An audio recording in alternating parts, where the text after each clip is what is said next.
archipelago of sea and sand. Now break down the acronym like you in class. Oh, they're selling the whole country. Ooh, they're selling aha. And I never been down with no OPP. I talk about selling our people's property. Don't know who doing it, so don't round me out. Don't send no police round me and tell me shush my mouth. Where's our conviction?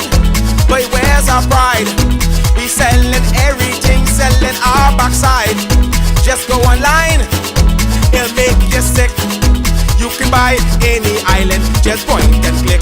See, they're selling our country, yes, they're selling our land. They're selling our archipelago of sea and sand. Now break down the acronym like you in class.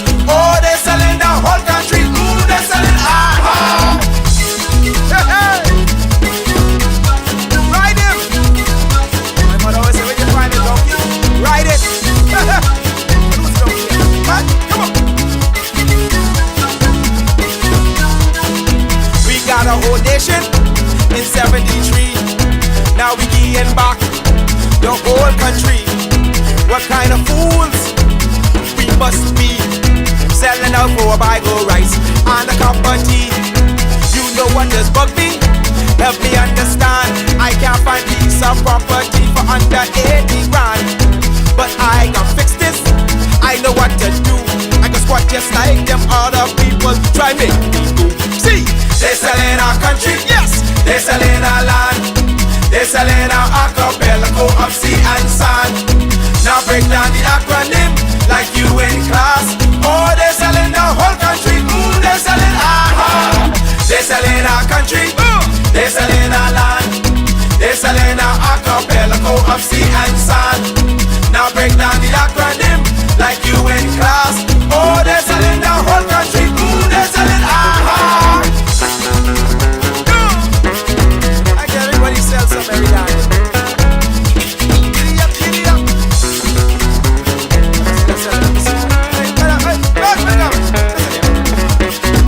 Come on. Oh, no. Let's go. Who's the donkey again? They're selling one island. Give away one key. What donkey left for you and me? It's just an example. What's our kids to do? You want them have a sense of pride, or go selling too? Cause they're selling our country, yes, they're selling our land. They're selling our archipelago of sea and sand. Now break down the acronym like you in class. Oh, they're selling the whole country. Ooh, they're selling aha. They're selling our country, yes, they're selling our land. They're selling our archipelago of sea and sand. Now break down the acronym like you in class. Oh, they're selling our whole country. Ooh, they're selling aha. They're selling our country, yes man. They're selling our land. They're selling our archipelago of sea and sand. Now break down the acronym like you in class. Oh, they're selling our whole country. Ooh, they're selling aha. They're selling our country, yes. They're selling our land. They're selling our archipelago of sea and sand. Now break down the acronym like you in class. Oh, they're selling the whole country. Ooh, they're selling aha.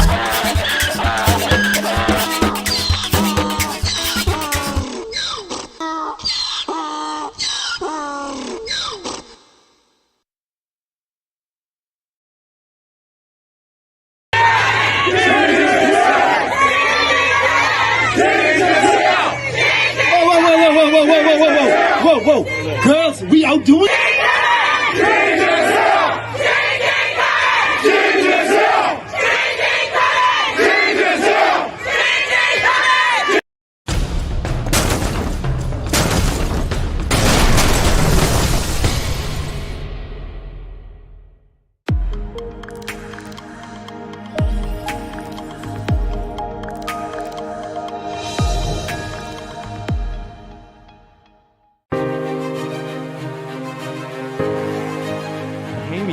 The information you're looking at came from the leader of the Coalition of Independence, Mr. Lincoln Bain. So far, all the documents placed online from this individual is deemed to be credible. All the trolls and party supporters saying he lie. But they are not showing no one where he is lying. Listen to the computer animated voice and view the documents. The PLP released a statement to the Bahamian people that was filled with lies. These documents show that the government lied when it said that there was no report and nothing was entered in the system about the arrest of this illegal Haitian immigrant. This document is the report that was written and entered into the system on the day of his arrest. 2 days after his arrest, he somehow applied for a work permit while incarcerated at the detention center. On the 16th, he was deported to Haiti and placed on the restricted list. The next day, Keith Bell overturned everything and unlawfully issued the illegal a work permit. Keith Bell must be fired immediately. The PLP is a corrupt organization. Was landed for 90 days, so they was allowed to be in the country for 90 days. He received extensions until the 20th of January 2020, and was arrested on the 11th, 2 years later, 11th of October 2022, right? So 2 years later, he was arrested for overstaying. So he came on the visa, he overstayed, and then he was arrested, and then he was deported on the 16th of October 2022. Now, y'all stay with me now. She also said, Brennan, who wrote this, also said the work permit at WP was approved on the 17th. So they was deported on the 16th.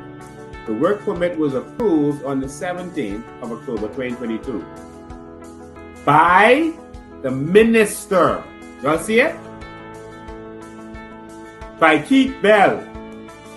This the report.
This is ZNS TV 13, Bahamas. Opening its transmission for today. ZNS TV is operated by the Broadcasting Corporation of the Bahamas and transmits in full color.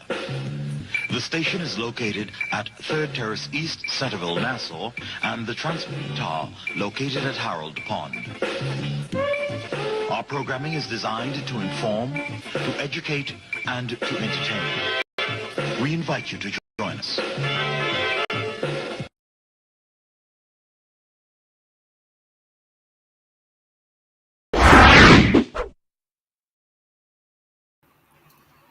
Good afternoon, my fellow Bahamians. Thank you for joining us on this night. It is always a wonderful pleasure to have you with us and to spend my evening with you, educating the Bahamian people, informing the Bahamian people about what is really going on, teaching you how to research for yourself, and giving us the transparency that we need. We don't have a Freedom of Information Act, so we got to give it to ourselves. So thank you for joining. You know what to do when you get on here.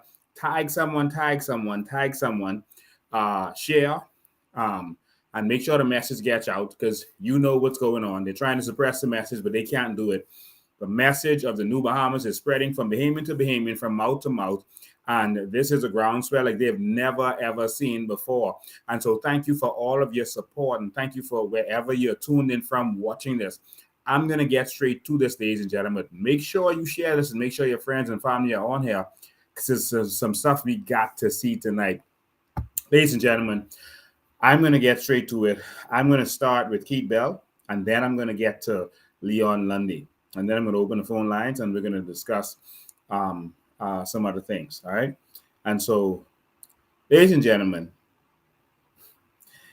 after all this controversy, after all the information that we have revealed to the Bahamian people, Keith Bell continues his, what we're going to call his crime spree. We call it a crime spree because we believe that his actions are unlawful. That's our opinion of it. Ladies and gentlemen, you would remember that we released the audio of Keith Bell at the funeral where he was giving away citizenship unlawfully. This opened an entire can of worms where the immigration department started contacting us and sending information to us because they are disturbed at what is happening at the Ministry of Immigration. They feel that citizenships are being sold like candy and that the minister is himself being involved in the day-to-day operations, which is against the law. And he is pressuring persons to do stuff that is unlawful in their opinion and that shouldn't be done. And that he shouldn't be involved with this.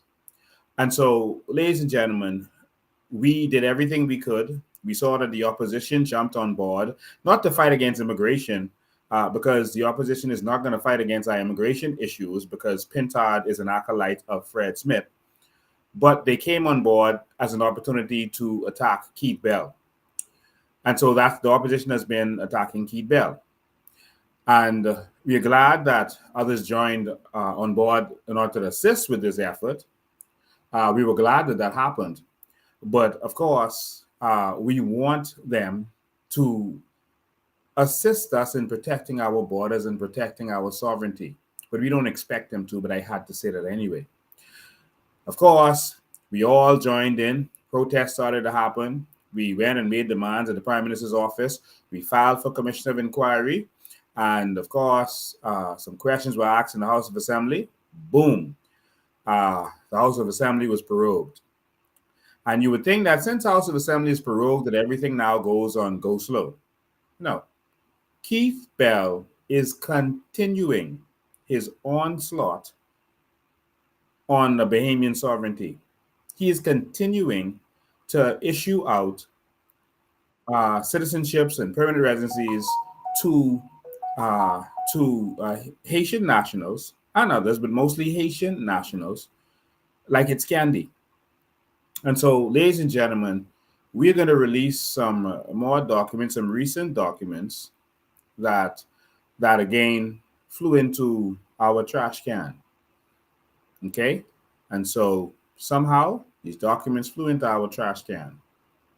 And we think that in the public interest that we should release these documents. Had we had a Freedom of Information Act, we would have been able to get these documents easily. But these documents show that Keith Bell is still doing the damage. The problem Keith Bell is having is that he doesn't know who to trust at the immigration department. And so now he is doing a lot of the stuff himself. He is taking it on his own. So instead of slowing down and stopping, because he has the entire government behind him, backing him up and supporting what he is doing, because the PLP is a criminal organization, instead of them saying, you know what, we need to hold off for a while. No, so much money is being made, they don't care what y'all think. They are going into overdrive, and they're trying to make more money just in case y'all catch sense and decide to vote them out. And so they've gone into overdrive, but Keith Bell can't trust anyone. And so now it seems that he is doing a lot of the stuff on his own. And so Keith Bell did something that other ministers didn't do, and that was swear in persons by himself. And now, of course, we heard Shane Gibson lie and say that he swore in persons too. We don't trust you, Shane Gibson, especially when it comes to immigration matters. We remember what happened with Anna Nicole Smith. Okay? We remember the Rolex watch. We remember. But there's something else that he's now doing, and that is he isn't sending anyone for the documents or letting them fill out the forms, because it looks like people are starting to refuse to do stuff for him. He's doing it himself.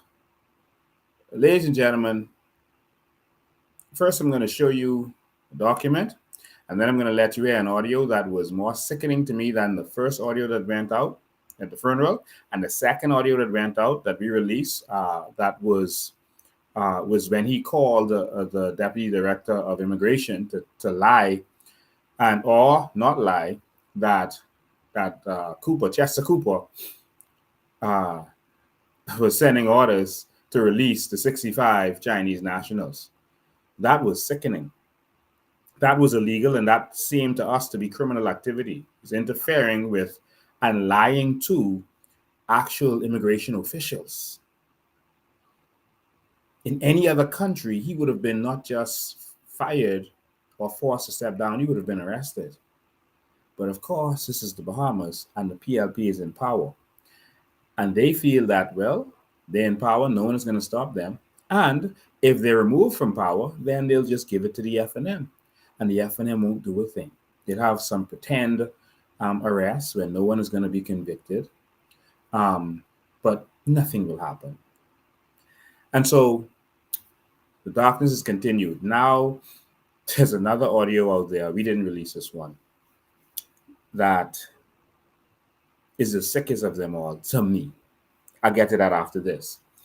Ladies and gentlemen, of course, you see me looking up because I'm looking at, we have a big screen up here that I'm operating from. Ladies and gentlemen, what I'm about to show you is from deep within the Department of Immigration. So apparently, in order for Keith Bell to process these applications, and remember, it's the Department of Immigration that is supposed to process these applications, not Keith Bell. All right? They're supposed to do it. He just comes in at the end, like the Governor General, to just sign on. All right? After everything has been done. That's his job. All right? His job is policy and signing on afterwards. All right? So the Governor General isn't to go in the House of Assembly and tell people what to do and give orders and say, put this here, move that there. No. He waits until it goes to the House, it goes to the Senate, and it comes to him, and he must sign. That's the same process. But Keith Bell is doing it on his own.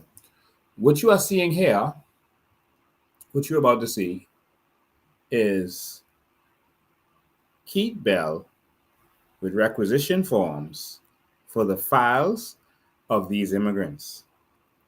He is sending to the warehouse where they keep the files of the immigrants so that he can get the files so that he can process them. Him, not someone in immigration. He is sending for it himself, and he is doing this himself. Keith Bell don't trust no one anymore. Yes, very few people he can trust. And so watch this. And so, ladies and gentlemen, this is the form, all right? This is the information here. And so you can see this is Bahamas Immigration Department requisition of files. So this is the request of files for these persons. You can see this Jean person, this Jerome person. You can see the last names: Duvote, Anai, Pierre, Francois, Fortuna, and Velmer. So, and the H shows in their file number shows that they are the Haitian nationals. But I'll show you another document where you can see that. All right. And you can see name of the person requesting the files is who? Minister K. Bell. You see it? Minister K. Bell.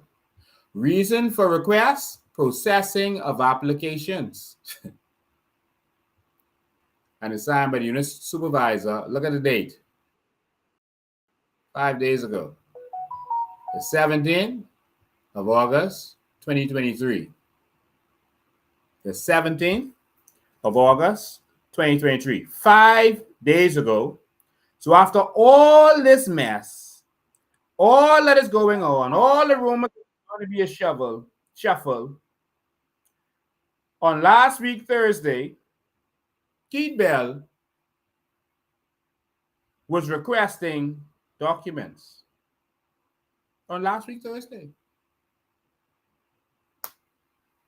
You see that? So let me show you another one. That's one. This is another one. So they fill it out more. So you can see the names. Cedilia Blank, Justin Pierre, Paid. And on the right, you can see that all of these are Haitians. And they had an Indian one there. And they scratched it out. No, we didn't want to see you. You was Indian. And you can see it's ticked off that they found it. And they, I guess, sent it to him. But the one who was Indian, they crossed it off. No, Indians. We're dealing with Haitians right now. See, that's a recent document. Yes, it is. That's last Thursday. All right. So you can see all the names. Next to this is Haitian. And you can see the same thing.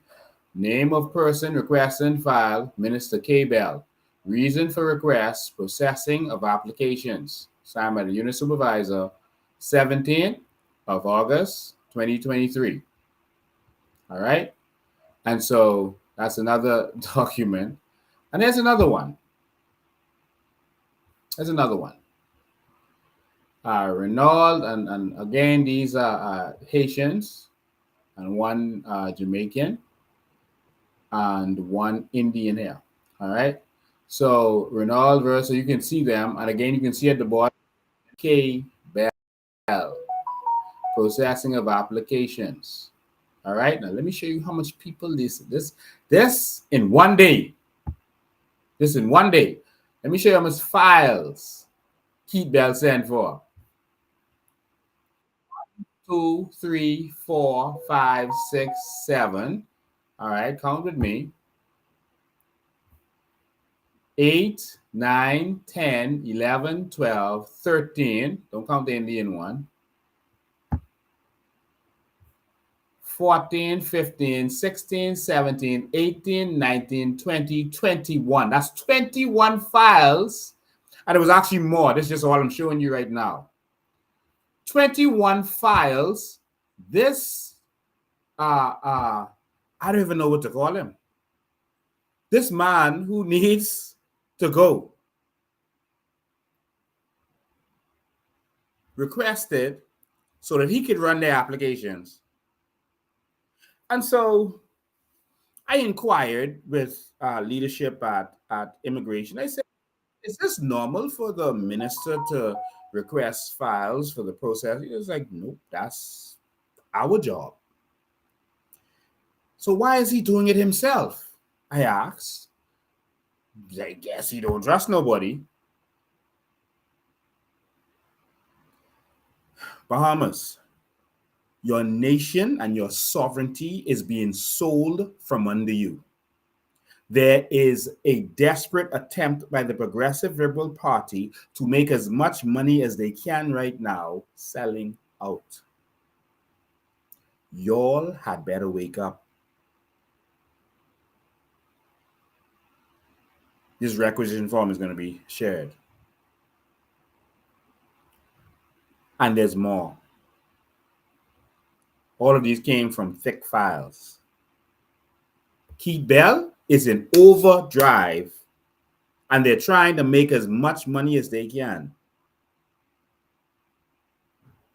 while they can. Bahamas, y'all better wake up. And so, I heard an audio that's going around by Keith Bell. It really sickened me. After all that has been exposed, Keith Bell had the gall to get God in this, in his criminal activities. And I told you why we call it criminal. Because we believe all of this stuff is unlawful. It's ultra-virus. This is what Keith Bell had to say. Everyone else, wicked, not him. Taught me to put on the full armor when the fiery darts of the wicked. That's right. That's what has enjoyed me over these weeks and months. I have the full armor of God. Not afraid to say so. Did y'all hear Apostle, Bishop, Prophetess Keith Bell? He said he puts on the full armor of God. And he said he learned this from, not from his pastor, not from his bishop, not from his deacon, not from his apostle. He learned this from Perry Gladstone Christie. To put on the full armor of God. Here y'all, minister. Me. To put on the full armor of God. When the fiery darts of the wicked. That's right. That's what has enjoyed me over these weeks and months. I have the full armor of God. Not afraid to say so.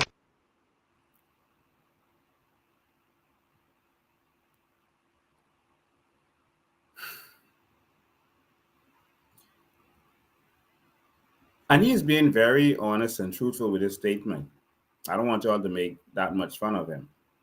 He's being honest and truthful and genuine with his statement. But he didn't tell you which God. There are many gods. God said, don't worship any God but me. Which God is he referring to is what he needs to explain. Because that ain't the God that we reference in our Constitution that he talking about. Ladies and gentlemen, Keith Bell is still up to his evil activities, and he must be stopped. We cannot lose focus. Because while they're distracting you with all these other conversations about gayness in the schools and all this other stuff they're talking about, now they're saying the DRA files is going to the police. All of this is distractions. Everything that you're seeing they're talking about is to distract you. Don't let them distract you talking about these, the DRA, the disaster recovery is going to the police. Listen. Let's not get distracted. Let's stay focused. All those talks about the gay situation in the schools, all of that was to distract you. Let's stay focused. They're trying to sell our country out. They're trying to create a new voting bloc.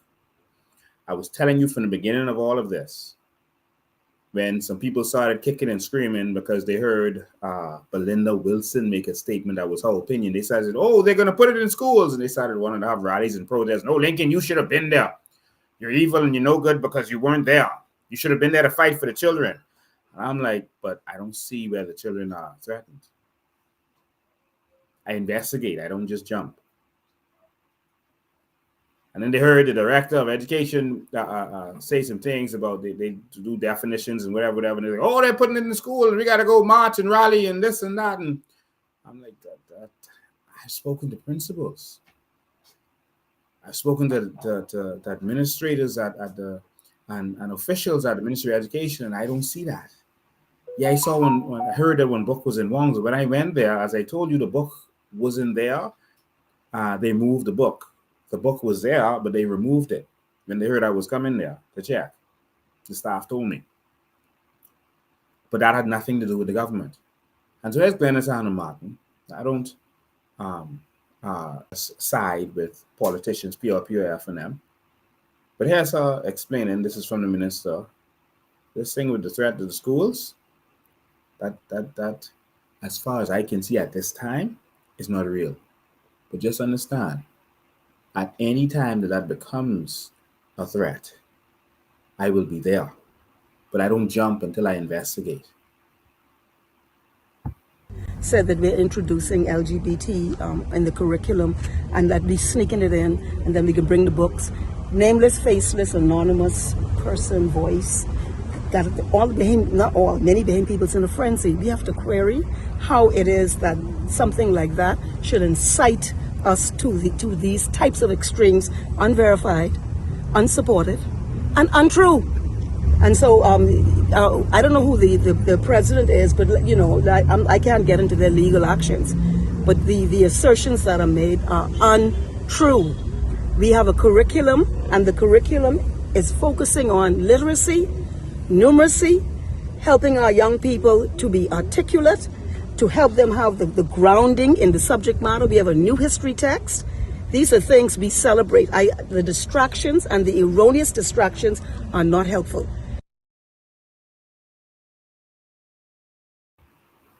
So, ladies Said and that we're gentlemen, introducing like I LGBT. said, I don't just side with these people, but I always side with the truth, and I always side with what is right. All right. When this whole thing came up, I did investigations. I spoke to teachers, and all of the teachers that I spoke to were offended that anyone would even believe that they would go into a classroom and teach any lesson encouraging our Bahamian students to become transgenders or gay or anything else. Every single teacher I spoke to was offended by the assertion that they would even let the government try that nonsense. All of them said, it wouldn't be me, even if it was real. We must protect our children, but we must not fall for distractions. I made a promise to you from the beginning of all of this that I would show you political tricks. And sometimes it isn't expedient. People won't understand. But I have to show you the political tricks. That's my responsibility. And that was a distraction so that you could be distracted arguing about this thing in the school that wasn't eminent while they were putting it into law. They were putting what people are now calling the sissy bill into law. It's there. While you were talking with Les Raleigh. Notice the people who were saying Les Raleigh, they now know that they snuck this sissy bill into the law, but none of them saying Les Raleigh about the law. None of them speaking out against this law that they just put in place that introduced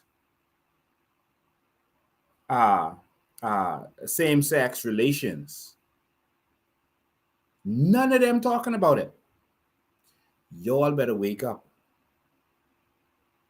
See, now the distraction exposed. Now the minister, after they finish using that distraction, now she coming out and saying, hey, that wasn't the truth. Why she didn't say this before the rally? Because they were using this as a distraction. Why she didn't say this before now? That, like they always do, we are informed that there are persons spreading these rumors that this and that is the case and that we're adding this curriculum, that we're adding a book to our curriculum. But that is false. We're not. Why didn't she say that before now? Because they were using it as a distraction. But now the distraction is used. They've already got this law in place. They've used it to stop you from talking about certain things, like when last y'all talk about Kurt Cornish. When last y'all talk about Keith Bell. No, they had people arguing back and forth. That's the way they distract you. We got to wake up. All right. We got to wake up and take this whole thing seriously. Now, I'm going to jump from there and I'm going to go over to, and we got a lot to talk about the roof or the truss. The roof and the truss. We got to talk about Brave Davis caught up in more lies. He's the father of lies. And we should have expected that. But it's just the beginning. So we're going to talk about that too. All right. But I want to get to this Lundy character. I'm going to just quickly and smoothly go back to this for persons who may not have watched the previous live. I released some documents or re-released some documents that showed that Lundy, what Lundy was up to.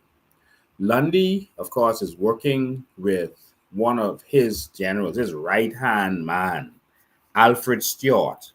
All right, Alfred Stewart. And before I get to the documents, I'm going to show you Alfred Stewart. Alfred Stewart is not just someone who lives in Andros. Alfred Stewart is the bosom buddy, the friend, the buddy, the pal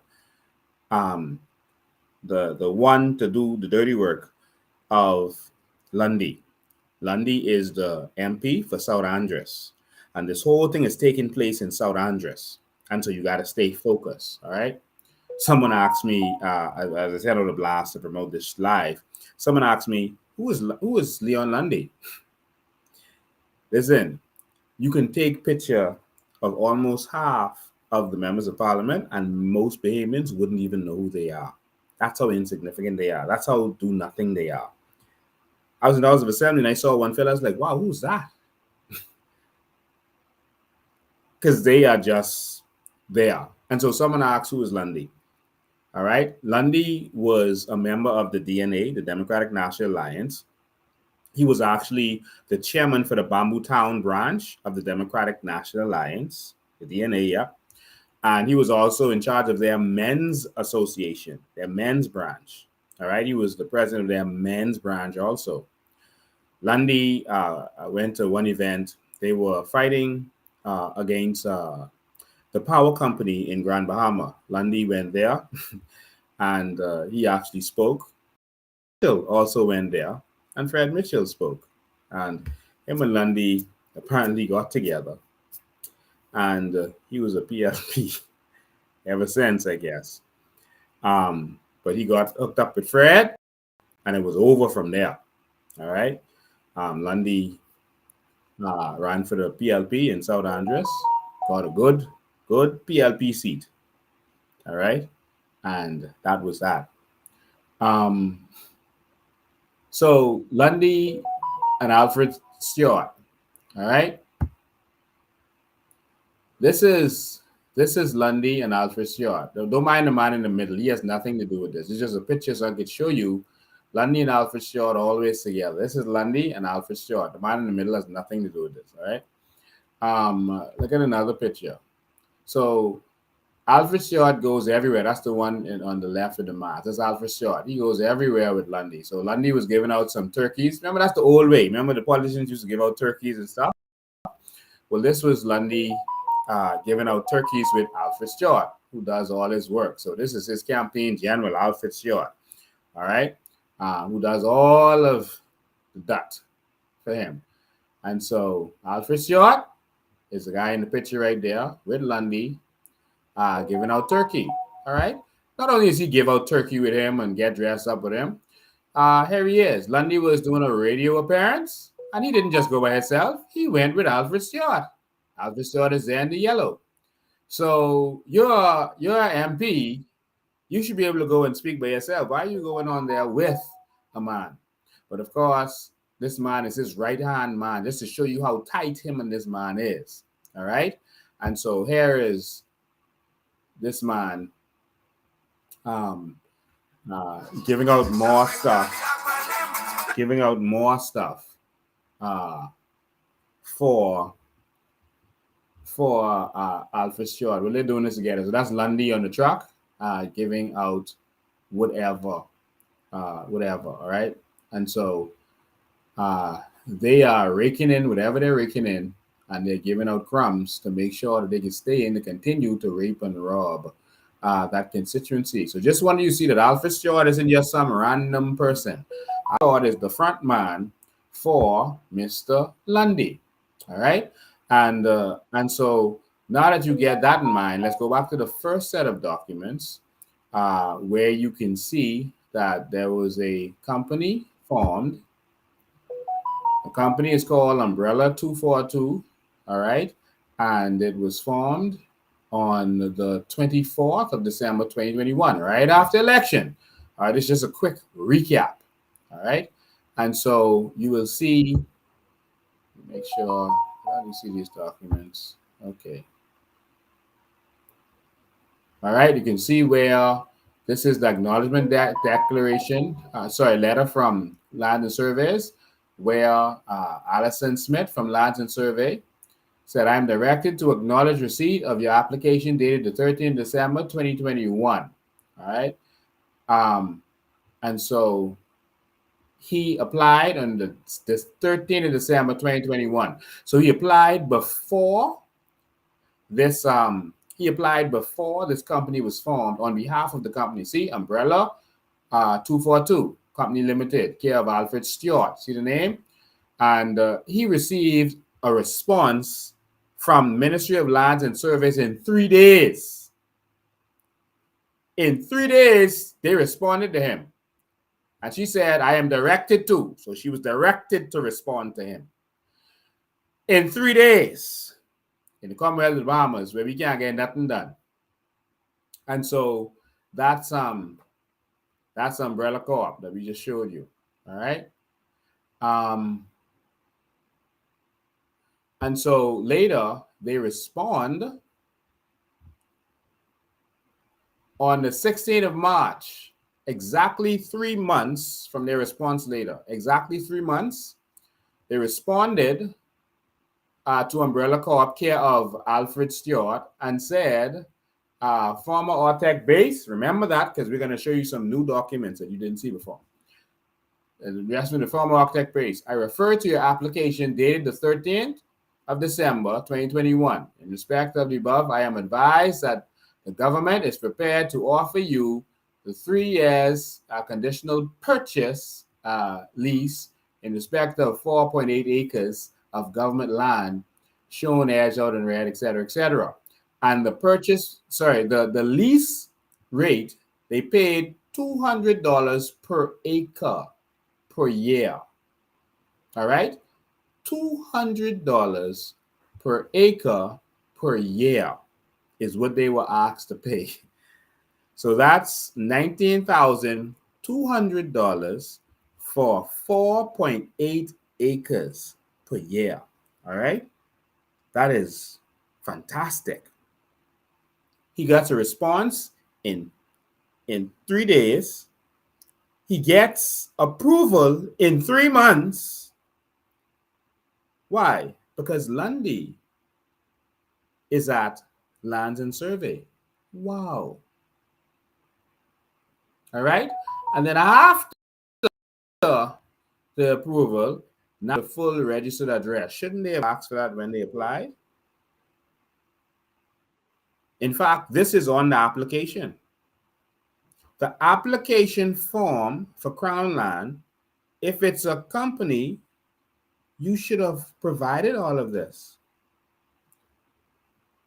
Full copy of the Articles of Memorandum of Association. Shouldn't you have gotten that when they applied? Certificate of good standing. Now you're getting it. And so we've already gone over that, so I'll leave that right there. And of course, this here is the land in question as it relates to this. I showed you some other properties last time, a key and some other stuff, because he is doing more than just this. All right, they are up to a lot of stuff. Includes the airport, the area of the airport. There's another tract down there. I think it's 10 or 14 acres that they're dealing with down there. And there's another 14-acre tract, and there's a 1,000-acre tract.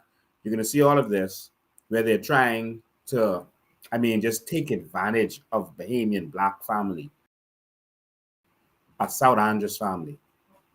I'm going to show you the documentation on all of this. These people, these actions are beyond criminal to me. It's my opinion. All right. And so this is the property they're talking about. All right. That's the map of it. All right. So this is Lundy and Alfred Stewart and all of these people. All right. That's my opinion based on what we see, how they're working together. All right. So now let's start to look at some documentation. Let me show you. So Lundy and them were trying to take this property, and this also involves Norwood Reming. Of course, he's a stalwart PLP. He was one of Pinlin's generals, right-hand man. He owned the Delma L, the boat that my daddy was the captain of. He is from the Seventh-day Adventist Church down there. He has, a lot of property, et cetera, down there. He's well known. I will tell you the story before I get in there. Let me show you how powerful Norwood Ramming is. My daddy was the captain of the boat, the Delma L, and one day they saw some duffel bags floating in the water as they were going from Nassau to Andres.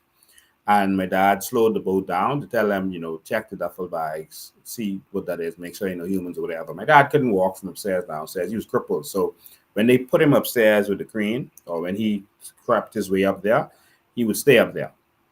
And they hooked the bags, brought him up there, and what's in them? Just stuff, whatever. And so when they got to land, um, the first mate of the boat went straight to the police to tell the police that there was a bunch of duffel bags of cocaine on board the ship. All right. Because that's what was in the duffel bags, cocaine. And everyone was arrested.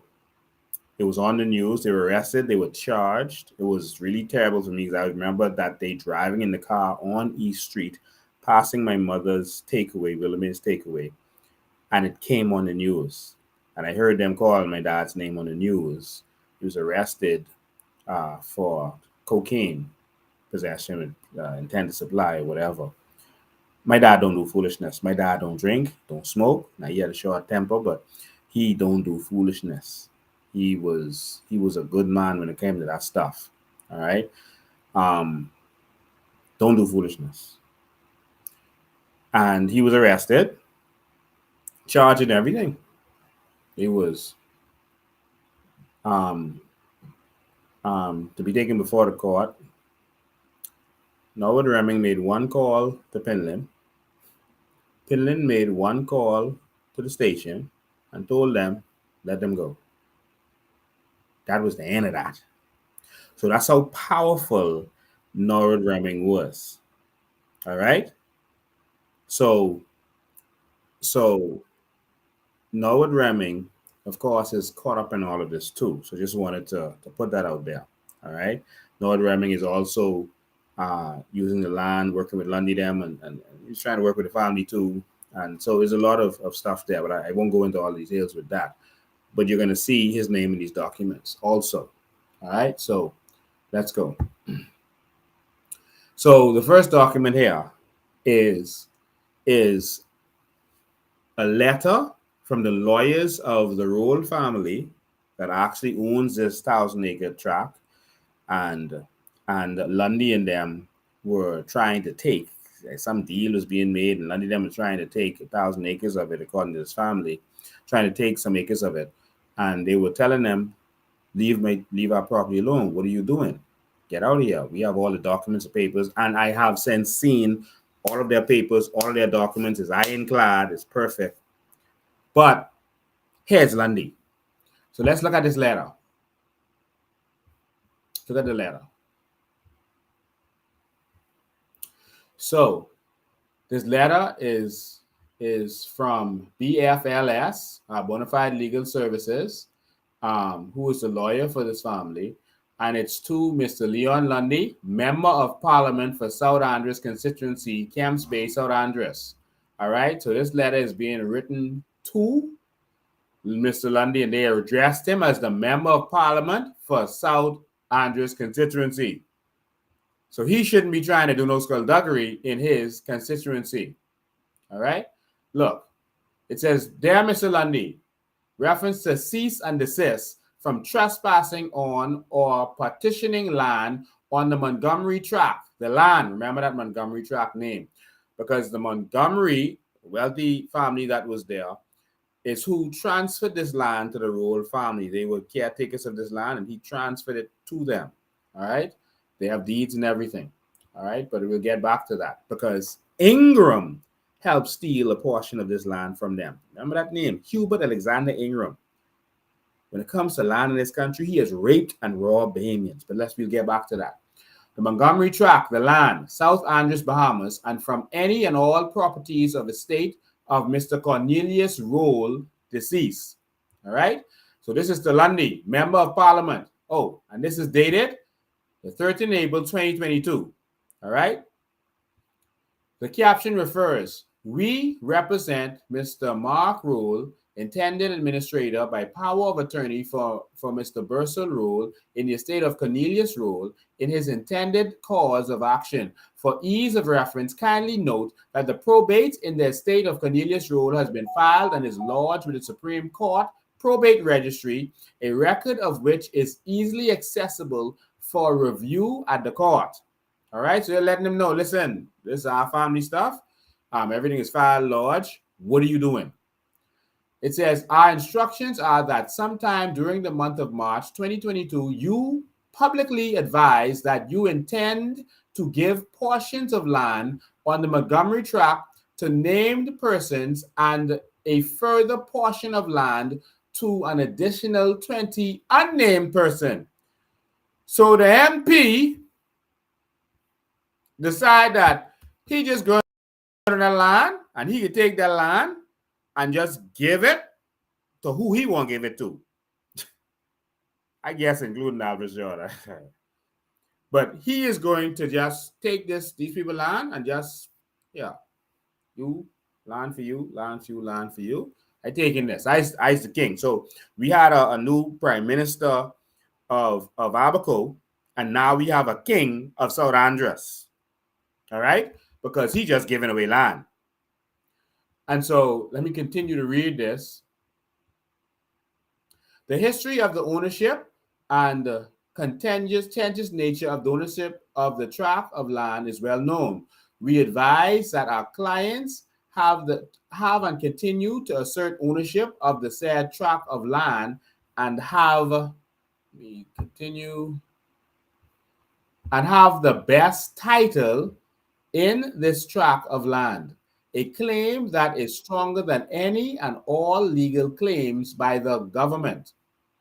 As an agent acting on behalf of the government, we put you to strict proof to provide the legal and or any title to the land and your authority to petition and or use the land in any manner. In the circumstances, we hereby demand that you immediately cease and desist from purporting to proportion and or convey the land in any manner and for any purpose. If you fail to immediately cease and desist with your action, we will file a complaint with the police and a civil suit against you without any further notice to you. Kind regards, Miss Darrell Taylor, Bonafide Legal Services. All right. And so this is the Member of Parliament with a letter threatening police charges.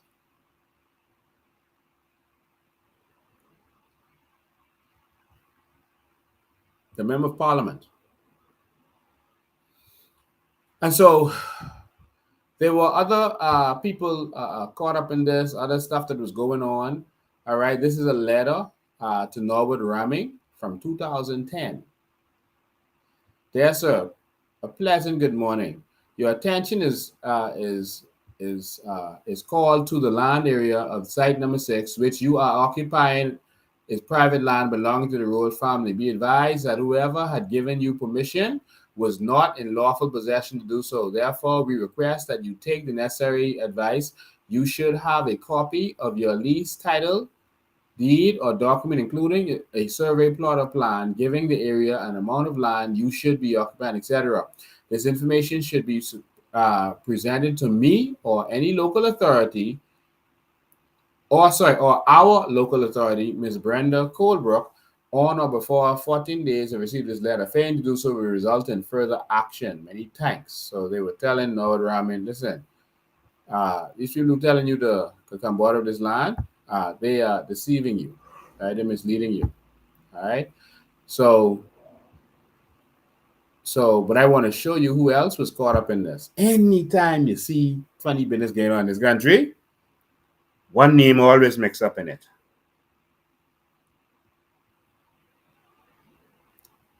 This is a letter to Philip Brave Davis, because Philip Brave Davis then started to represent the royal family. So the present prime minister, was representing this family who knows that they own the land, and he was their lawyer. Yet Brave and Lundy them trying to take this property to do some hotel deal. Some hotel and marina deal. Brave was their lawyer. Watch this. Mr. Philip Davis, attorney at law, P.O. Box N7940, 11 Delbourne House, Victoria Avenue. Remember, that's where that law firm was? Ingram and Christie and Brave Davis. There, sir, reference to Cornelius Road. This is the government writing to Brave Davis. All right? This is from the office of the Prime Minister.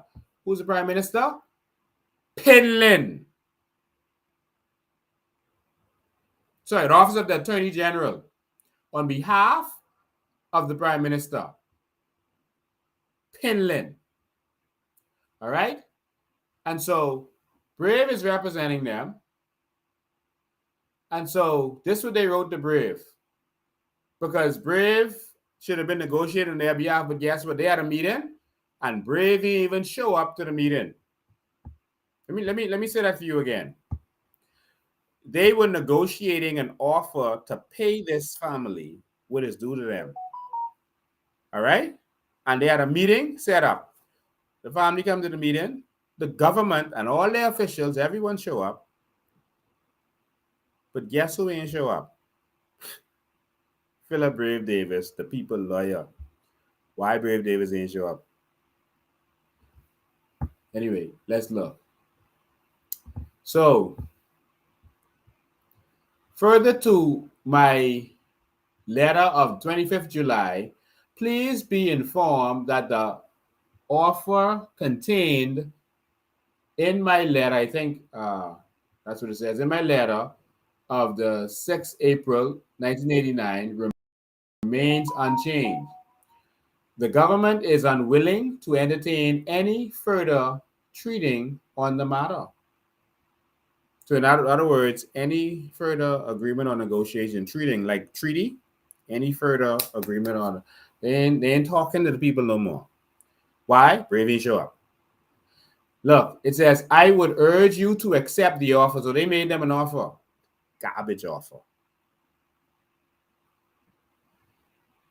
I think, I don't want to get this wrong, but I think they offered them like $80,000 for 1,000 acres of land. Beachfront, you know. Remember what they're trying to put on it now? They're trying to put a beachfront resort and a marina. All right? And Norman Reming caught up in this too because he used this for his dock. That's where his dock was. Remember where the shark was swimming around me? I told the story when I was in South Andres. That same dock where the Delma Isle used to dock. As a part of where the property is. So it says, I was urged you to accept the offer. We were disappointed that you were unable to come to the meeting on today's date at 4 p.m. They put it right in. Brave didn't show up. They was disappointed that he was not able to come. That had been arranged at your request. So Brave Davis arranged a meeting and then he didn't show up to negotiate on the family's behalf. While some difficulty may have been encountered due to the last-minute schedule change, no such problem was communicated with this office. And representative from the Department of Local Government and the Office of Attorney General did attend. See, they put in writing to let you know. The Department of Local Government was there. The Attorney Office was there. And Brave didn't show up. I look forward to hearing from you. Yours faithfully, look who this is. Just so you know, fly by night. John Isaacs, counsel for the Attorney General's office. Know who John Isaacs is? Reputable judge.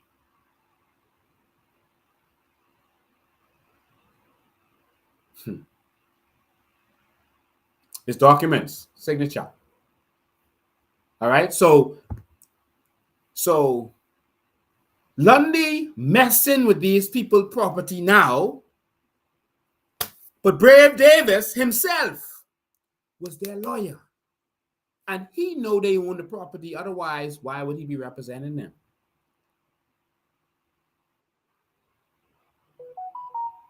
But of course, he helped to screw them over.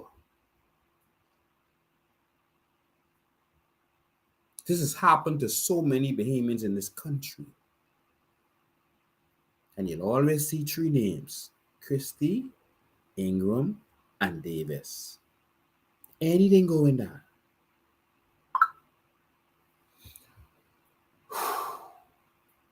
There's more.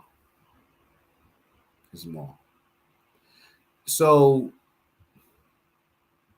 let me pull up some more.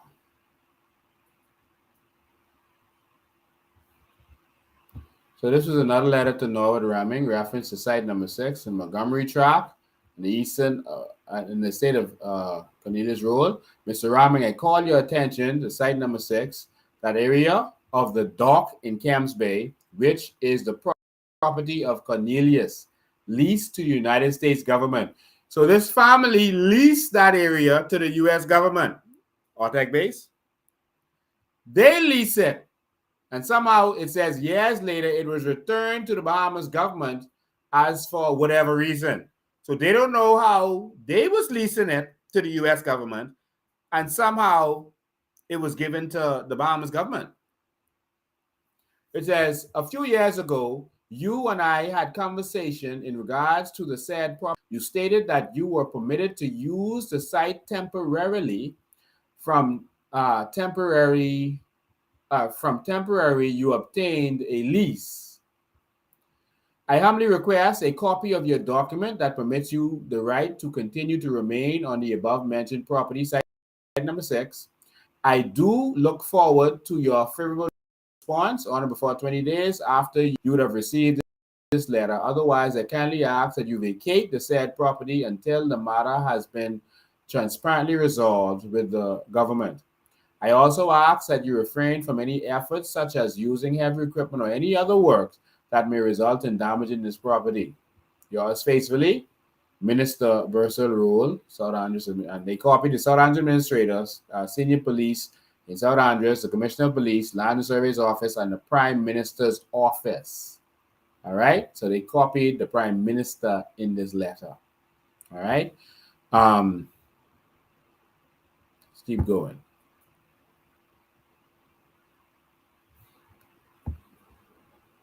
This is a letter from the Office of the Prime Minister to Mr. Bursell Rule, Camps Bay Andrews. I'm directed to acknowledge with thanks the receipt of your letter of October 11, 1999, addressed to the Right Honorable Prime Minister in respect of the above subject. Please be advised that the matter is continuing to receive attention. Please be also advised that Attorney Pericles Melis is fully aware of its status. All right? And so that's because Ingram show up with Pericles Melis to make these people an offer of nothing. Pericles Melis, you know, who got all the crown land out east that they eventually out west, that they eventually sold to Albany, was all that crown land out there. Ingham and them take our land, have their cronies find ways to find foreigners to come and buy the land for a lot of money. Pericles Melis is one of Ingram's people. Let's keep going.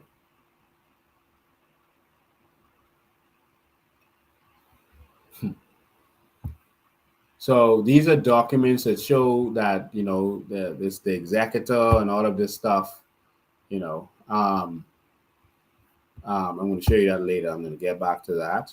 That's the back of something else. Just make sure I can get to the front of it. Now, let me tell you what this demonic man did. This Hubert Alexander Ingram, in the House of Assembly, when he realized that these people had this thing ironclad and he just wanted to take it from them, Hubert Ingram, Christy Ingram Davis, Hubert Ingram went in the House of Assembly on March 20th, 2012. This is the last thing he did. This is last speech in the House. This is the last thing he did in 2012. Was try to disenfranchise a Bahamian family. This dealt with Bosie in town, where he just took stuff to give to Leslie Miller. And Leslie always, but I'll get to him later. And then the Montgomery tract. All right? Someone trying to call me, but I ain't opened the phone lines yet. All right? So, people tell me, some trolls on there. Y'all know how to handle them trolls. Because these are the evil, wicked crumb suckers that want to keep you in poverty while they beg for crumbs. They just love crumbs. They're the leeches that love crumbs, and they want to keep you poor so they could get some crumb contracts. While Bahamians, this happened to Bahamians. Y'all could handle them. So, speaking notes, regularization of occupants of government-owned land, Montgomery Tract, South Andres, right? Honorable Hubert Ingram, 28th of March, all right? And so, I'm not going to read this whole thing. I'm just going to put it out there for you, unless you want me to read it. But this is about 1, 2, 3, 4, 5, or 6, 7, 8, about 8 pages. I'm not going to read all that, all right? But this is where he tried to say, I think I should touch on some of it, all right?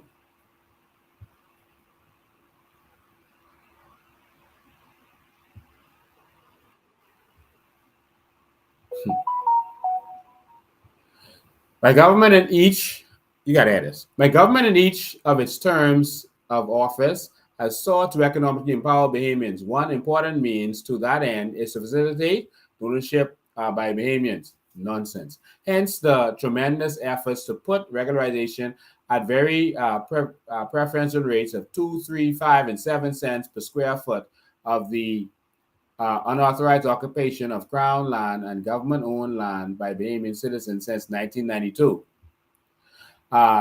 Honorable members will be aware that the regularization of occupants of government-owned land at Montgomery Tract, Deep Creek, South Andres, is a long-outstanding matter. See what he called it? Government-owned land. Now, you know the government own it.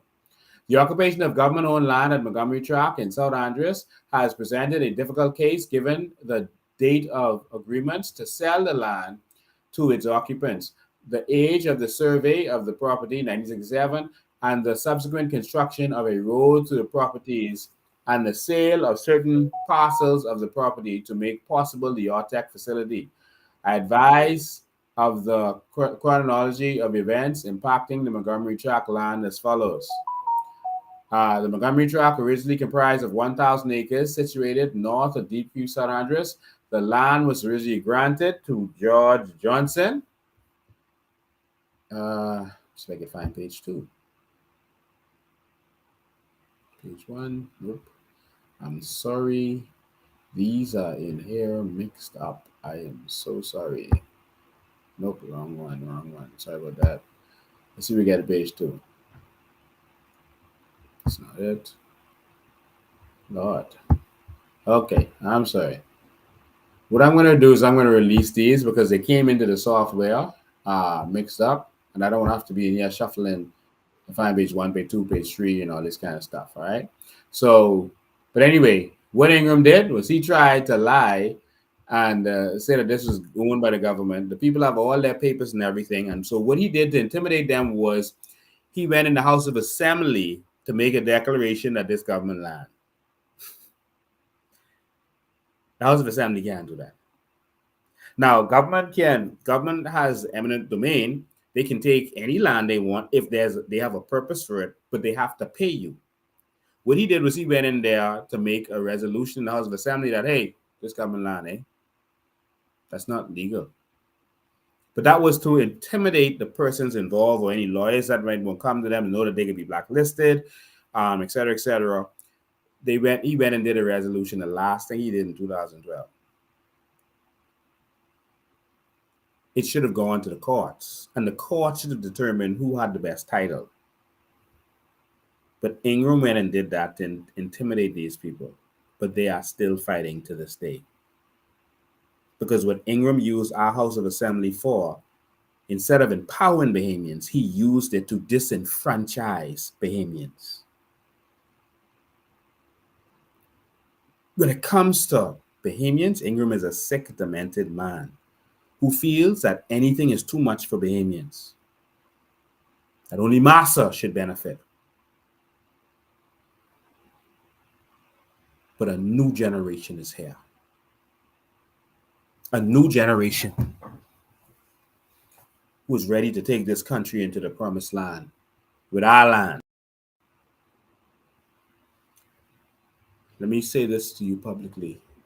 For all of you Bahamians who have been disenfranchised by Hubert Ingram, Perry Christie, Brave Davis, and Minnis, we are going to empower you. We are going to set this right. I am saying this on the record that you can use against me later if I dare go against this word, and I will not. We will set this right. So we ain't getting no family disputes and all that kind of stuff. But where these evil governments have wronged you, we are going to make it right. Because you are Bahamian, and this is your land. And they were only managing the land. They don't own this land. This land is our land. And we're going to get this right. We're going to get this right. All right? So, I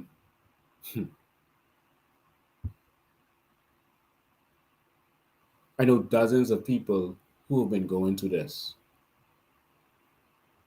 So in the end, what Ingram is saying here, let me see it. Finally, Mr. David Roll, grandson of Cornelius. So they saying the grandson, not the son, who is still alive. The grandson, all right? So David Roll, the grandson of Cornelius and son of Cornelius' eldest son, Charles, agreed to accept $80,000 to settle all outstanding and related claims to the estate of Cornelius Roll. For the sum of $80,000, Cabinet gave approval for the settlement in December 2000 on the 6th of March 1991 by assenting conveyance. Wow. 14 acres was granted to David Roll, son of Charles Roll. The description and conveyance gives the location as the northeast section of the Montgomery Tract, now Ortec Site number 6. The check for $80,000 was collected on the 9th of March 2021 by Mr. David Roll and confirmed by deed of settlement and release dated March 8.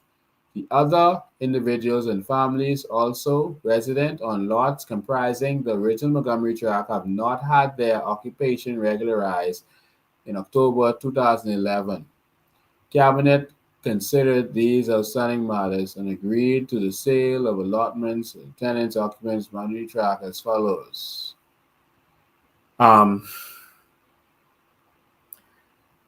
So what they did, what Ingram did, after saying all this government land, government crown land, whatever, they agreed to pay a family member who was not the heir, because the rightful heir was alive. They sold it to a brother of the heir. I think that's how it goes. And I got him to agree to take $80,000 to give all rights to the estate to the government. This after all this, oh, this the government land, is it? So if you felt this was government land, you wouldn't have paid them nothing. But you gave them chump change for all that.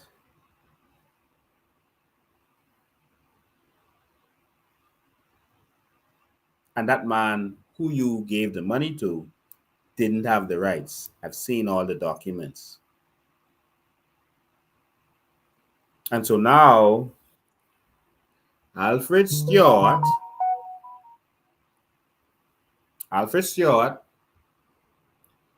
who's Alfred Stewart? Let's see. This is Alfred Stewart. Oh, they have the other man in it. Let's not use that one. Oh, they have a woman in it. All of them have someone in it. This is Alfred Stewart. Lundy people. Alfred Stewart. Lundy's man of business.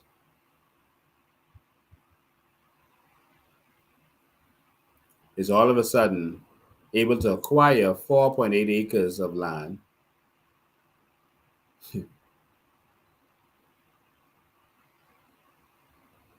and what they're getting the land for, as I've shown you, let's see if we can put it up for them, is for a marina. Let's see if that's it on there. Another one. Purpose of this land. Is it up? Is it up? No. Come on. The purpose of this land is for a marina and a hotel resort. I'm trying to get it up to show you, to make sure you see this with your own eyes if you didn't see it in the last one. Let me see. Okay, we just released this to you. All right. It's for a marina and a resort. Marina and a resort.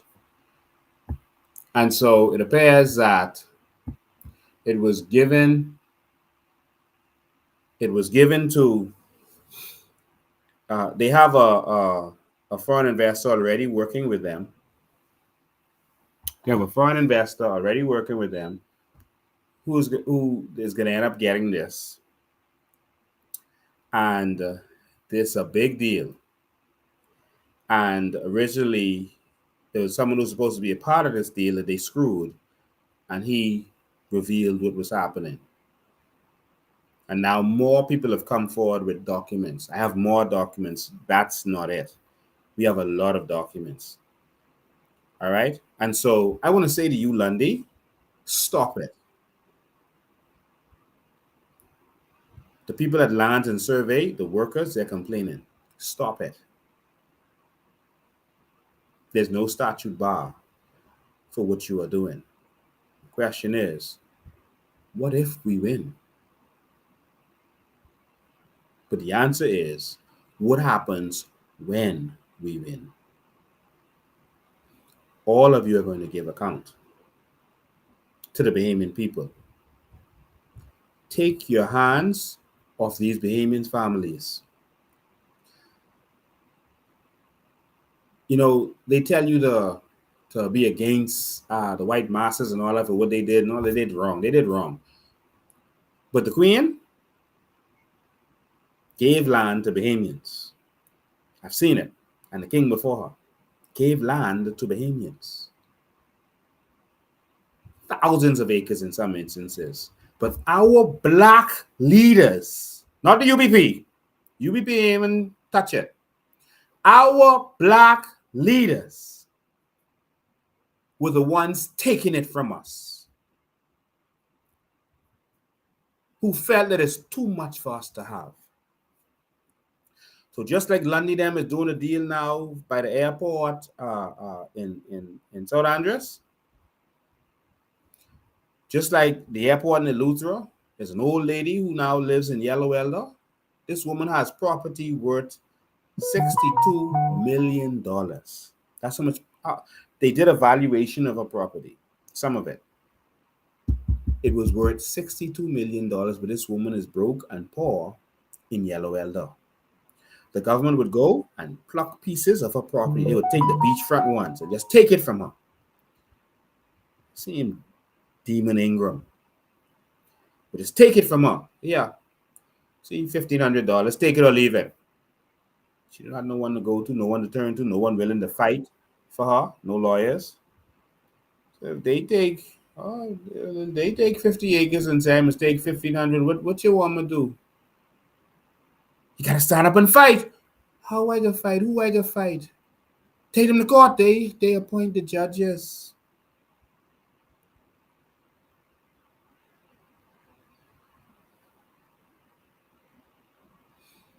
And some Bahamians have lost their willingness to fight. But I understand. We got more to talk about, but I want to open the phone lines while we're here. Tell me what you think about all this. Tell me what you think about Keith Bell continuing his criminal rampage, I'll call it. What do you think about Keith Bell and his criminal rampage? Because I don't know how else to describe it. That's my opinion of what he's doing. And what do you think about Lundy and all this stuff? Now, this is just a shot over the bow because there's even more. If you have information about this Lundy thing and you want to call in, you're free to do so right now. If you are Lundy or any PLP who feels that what I'm saying is wrong or incorrect or I didn't say something right, you're free to call in, including you, Lundy. Hubert Ingram, you can call in too. So we got some words for you. But you can call in and you can state your piece. Anyone can call in at this time. All right. So call me, talk to me. What do you think about what you've heard today so far? 803-5995 is the number. It's right there. You got a WhatsApp call. All right. 803-5995. All right. 803-51995. Okay. I see someone saying Jermaine Coakley, call Lincoln now. Okay. Yeah. Call Jermaine Coakley. Yeah, Jermaine, 803-5995. 803-5995. Anyone can call. This is open. We always leave ourselves to be questioned by the people, and because we think that that's what all politicians should do. And so 803-5995.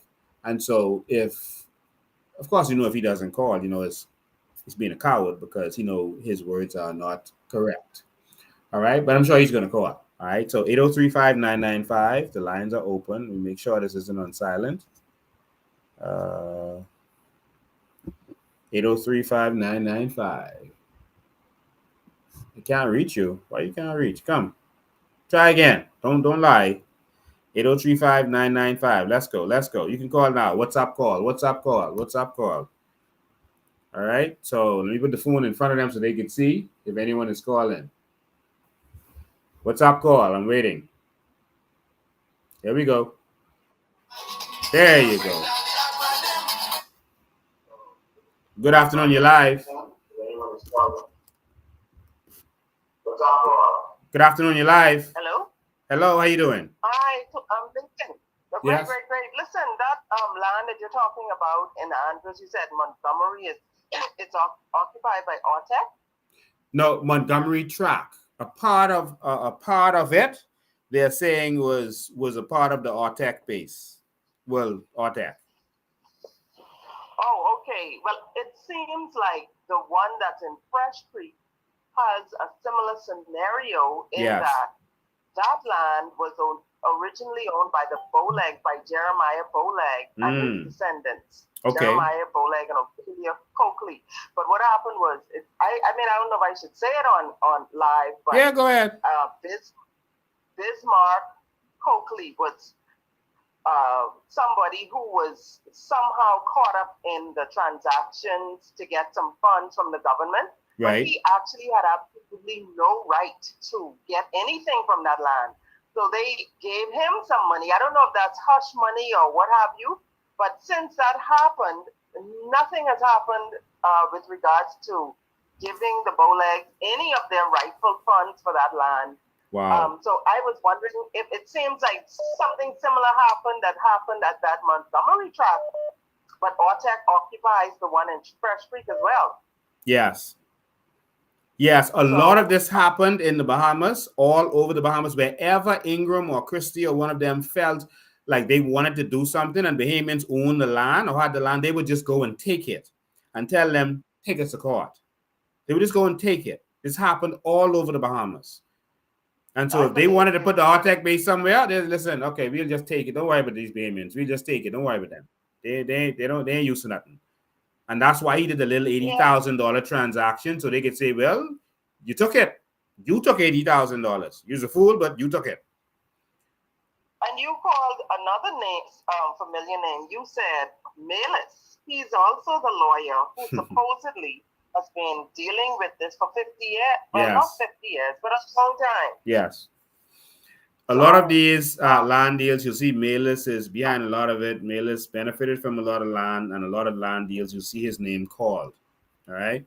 So many lawyers will even be afraid to call his name like I am doing right now. I don't understand what this fair is in our country, but we need to move forward, and we need to do what is right in this country. We need a shift. So we probably, anyway, I'm trying to figure out if we were using the wrong lawyer all along. I don't know. Who was your lawyer?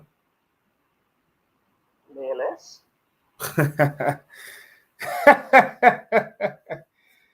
Oh my God. I sorry to laugh. I'm not laughing at you. I'm laughing because this seems to be the thing.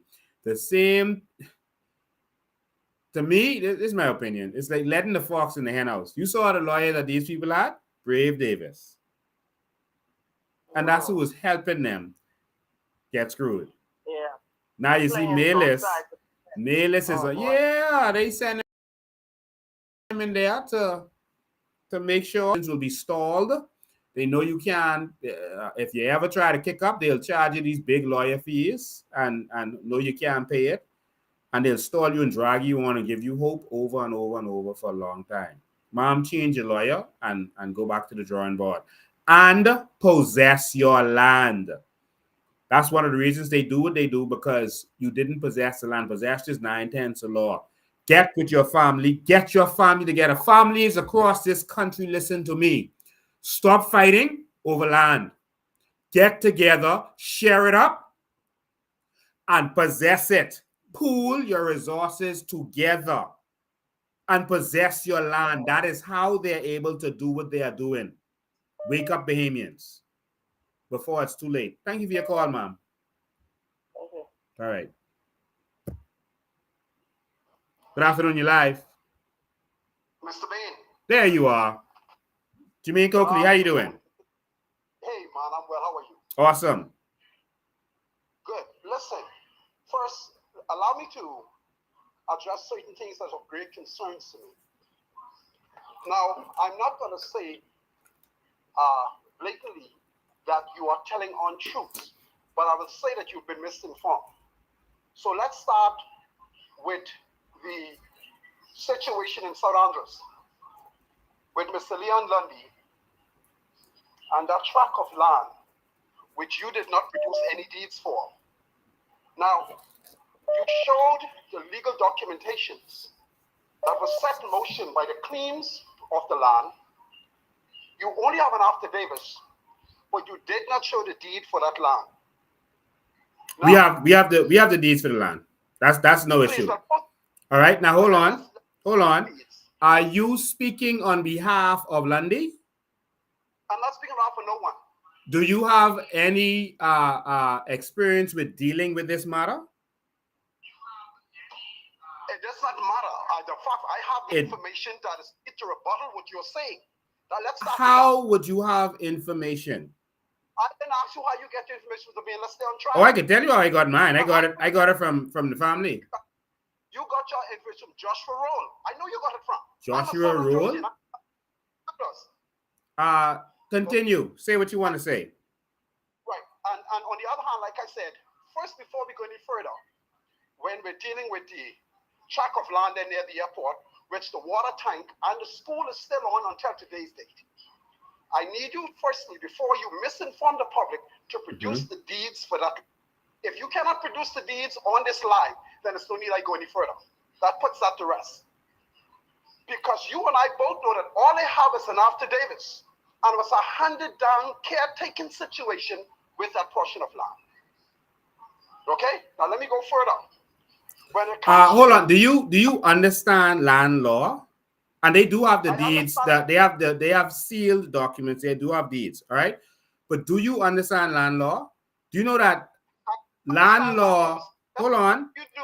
Your rights to land and your title to land, no one has absolute title. Your title to land is not only from deeds or conveyances. So don't try to deceive the public. You can have different, hold on, stop. I'll let you talk, but you asked me a question. All right. You can have rights to land by your presence there. Even if you were there for a certain period of time, that can give you right to land. Even though you don't have a title, you can get a title to it from the court. All right? It's called adverse possession. This family was deeded that land by Montgomery. They had so much, hold on, wait. They had so much title to the land that they were able to lease it to the U.S. government. Next, hold on. If they did not have title to the land, Ingham wouldn't have given them $80,000. Let's pause, Mr. Bean. You're going off track. Let's stay on message here. Yeah, let's stay on message. So many deeds for the land, but you cannot produce one. I already told you that all they have was an affidavit for the land. Nothing else. That is incorrect. That is incorrect. Let Lundy say that. Let Lundy say that. Tell Lundy to say that, not a political troll. Tell Lundy to say that. Listen, I didn't call your name on this live. I called Lundy's name. All right? I called Lundy's name.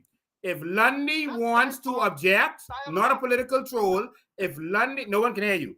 If Lundy wants to object, then Lundy can call him now. You are a political PLP troll. You can call him and tell him to call in. No one can hear you, and I can't even hear you if you're talking now. Let Lundy call in and let him object, not a political troll. All right? So I'm going to let you speak now. Go ahead. Mr. Bean, even though you that all of these documents in place, see, I am a little different. You can't just show any document in front of me and expect me to buy into it.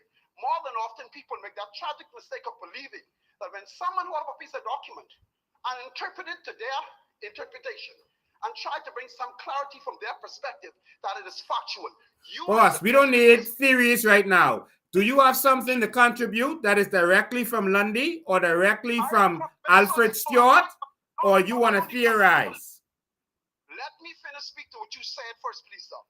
Let me finish this. Even though okay, let's start here because you started from somewhere else. Let's start here. Alfred Stewart, who is the political crony of Leon Lundy, applies for Crown land. All right, gets a response in 3 days and gets granted it in 3 months. All right, question that. Let's start from the beginning. And gets granted it in 3 months for $200 an acre. All right? Let's start there. Are you saying that is not the situation? Go ahead. Allow me, please. Please allow me. Go ahead. Please allow me. Okay? Firstly, let me highlight something for you. I have the facts. In the last 2 years of Mr. Lundy being in charge of Crown land in the Bahamas, for the first time in the Bahamas, land is being granted to Bahamians. 300. Man, I talking about right now. I talking about the land. I talking about this specific land in South Andres. I ain't talking about land being granted to Bahamians because they are giving land to political cronies. As you can see here, that the evidence of it is here. They are giving land to political cronies. All right? So yeah, they're giving Crown land. And like the people at Crown land said, they are afraid that no Crown land will be left after this term in office. All right? They are concerned with that. If you have something to contribute, reference would be saying, I'm not here to talk about Lundy was given Crown land to people and all this other. I'm not here to let you promote your party. All right? This is a situation that you are avoiding talking about. You are running from the fact that documents are presented that show that they applied with a company that didn't exist, that did not exist. Again, no one can hear you. They applied with a company that did not exist and were granted, even though the government didn't even have their papers, didn't know their official name, didn't have their memorandum and articles. They were granted this crown land in 3 months. Never in the history of this country. All right? I ain't even never see a property sale happen that fast. All right? To the political crony of Lundy, who is at Lands and Surveys. And his crony in 3 months get this. That's what I'm talking about. Why are you avoiding that? You are trying to duck the real issue by talking about deeds and all this other nonsense. Go ahead. Everyone can hear you. So I guess you have control over the mic. You can speak. Now, number one, let's go back to the land. Since you want to steal a message, I already called you out on the land and reference to that tract of land where the school is. So we know that you... No, you have not called me out. You can't prove... You can't put... Show me. Who, all right. Who are you saying owns the land? The land is government land. The oldest brother was Jesus. take off the land. Jesus. Okay? The land is not government land. The matter is before the courts. Hold on. The land is not government land.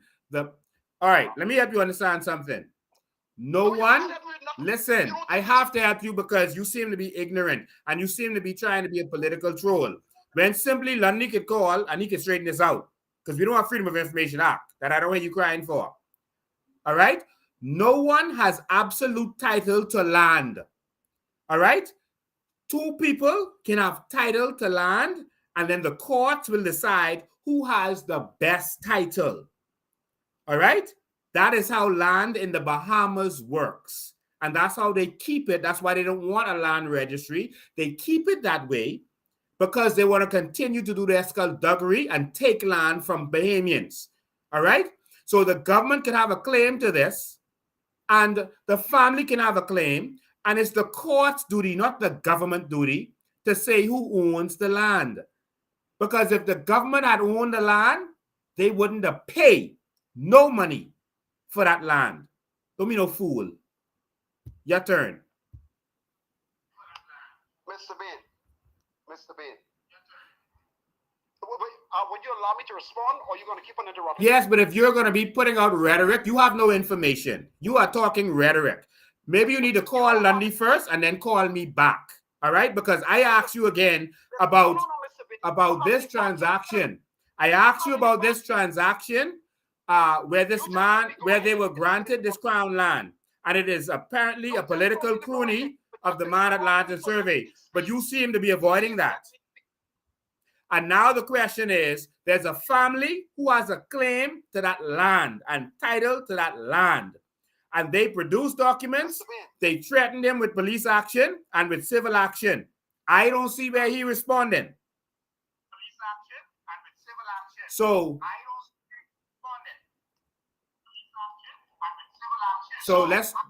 don't listen to whatever you listen to me on. If that's your phone or computer or whatever or TV, don't listen on that. Listen in the phone you're talking on. You're cutting me because you're taking advantage of the conversation. You're not allowed. I'm not taking advantage of the conversation, but you're not participating in the conversation. You are trying to push rhetoric about Lundy was giving out crown land. That is irrelevant. No, because I don't feed into those lies, Mr. Beans. You don't feed into what lie? So is it true or not? So this umbrella corporation and Alfred Stewart applying for land and being made an offer in 3 months, is that a lie? Is that a lie? You're deceptive, man. I'm listening on my next phone and you're deceptive because I can't hear. Is that a lie or isn't it a lie? No, you're being deceptive because you refuse to answer that, and the whole country can hear why you're not answering that. You're trying to distract with something else. You are the most deceptive, dishonest person. You don't qualify to be leader of this country. You okay. Have a conversation. That's your opinion. I am asking you, and see, so your response to me is, oh, it's to start calling names. Whenever you're having a debate with someone and you're presenting facts and they start calling names, it's because they have no facts. All right? You are now calling names instead of addressing the real problem here. That a political crony, all right? A political crony, all of South just know that's his general, has been made an offer for the crown land. All right? There's a family that has a dispute with this land. We've shown all the documentation. They've asked this man to stop fooling with the land. All right? Okay. He's hung up. Let's go to the next call. I didn't hang him up. He hung up. Before I go to you, caller, just hold the line. Listen. Political cronies have a job to do. All right? This man clearly could not challenge the documents about the Umbrella Corporation, Umbrella 242, the fact that the political crony got crown land in 3 months, that every Bahamian knows that that's almost impossible. You can't get them to respond to you that fast. And most 30,000 Bahamians never even got a response who applied for crown land. And that's the MP for that area. And on top of you getting that 4.8 acres for $200 an acre, there's a land dispute with that land where the people have their documents for that land. And they have a title and an interest in that land. So you see what he tried to do? Oh, there's a school there, and there's this there, and there's that there. Let's go to phone lines. Good evening. You're live. How you doing? I am awesome, man. This is one of your most ardent supporters. Thank you, man. I always message you. This is Johnson.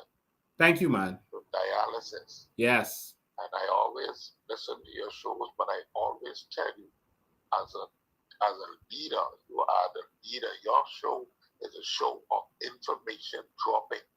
I have never, ever seen you, Lincoln, drop information without showing proof. I give you a little story, you and the nation. When I became, I was a troublesome little fella at BTC in my first 30 years. Keith Archer, and to some extent Shane Gibson, they were the presidents of the union. When BTC brought a case against me, and we went to head office to deal with that case. The first thing we did, she said a little prayer. The seconding mugging what Shane Gibson did was ask management, what are the charges against my client? And if they was gobbling, you know what Shane Archer did?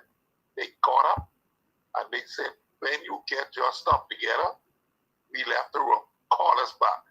That those PLP trolls taking up too much time on your show with you dropping information and documents, running on with them. All you got to tell that man, when he ready, they can stop to convict you. Us call us more information and we want to talk to you. Not those trolls, they being paid for that. When they could produce their hard evidence like you, until then, hang up on them, man. Let them check you back later, okay? Thank you, but no, I don't hang up on people. I let the Bahamian public hear them because they get to hear the attitude of the PLP and the trolls. I want them to hear this. I want them to see why they should be angry with the PLP, because not only are they raping and robbing them, they are defending their evil. They are sending their trolls to defend their evil.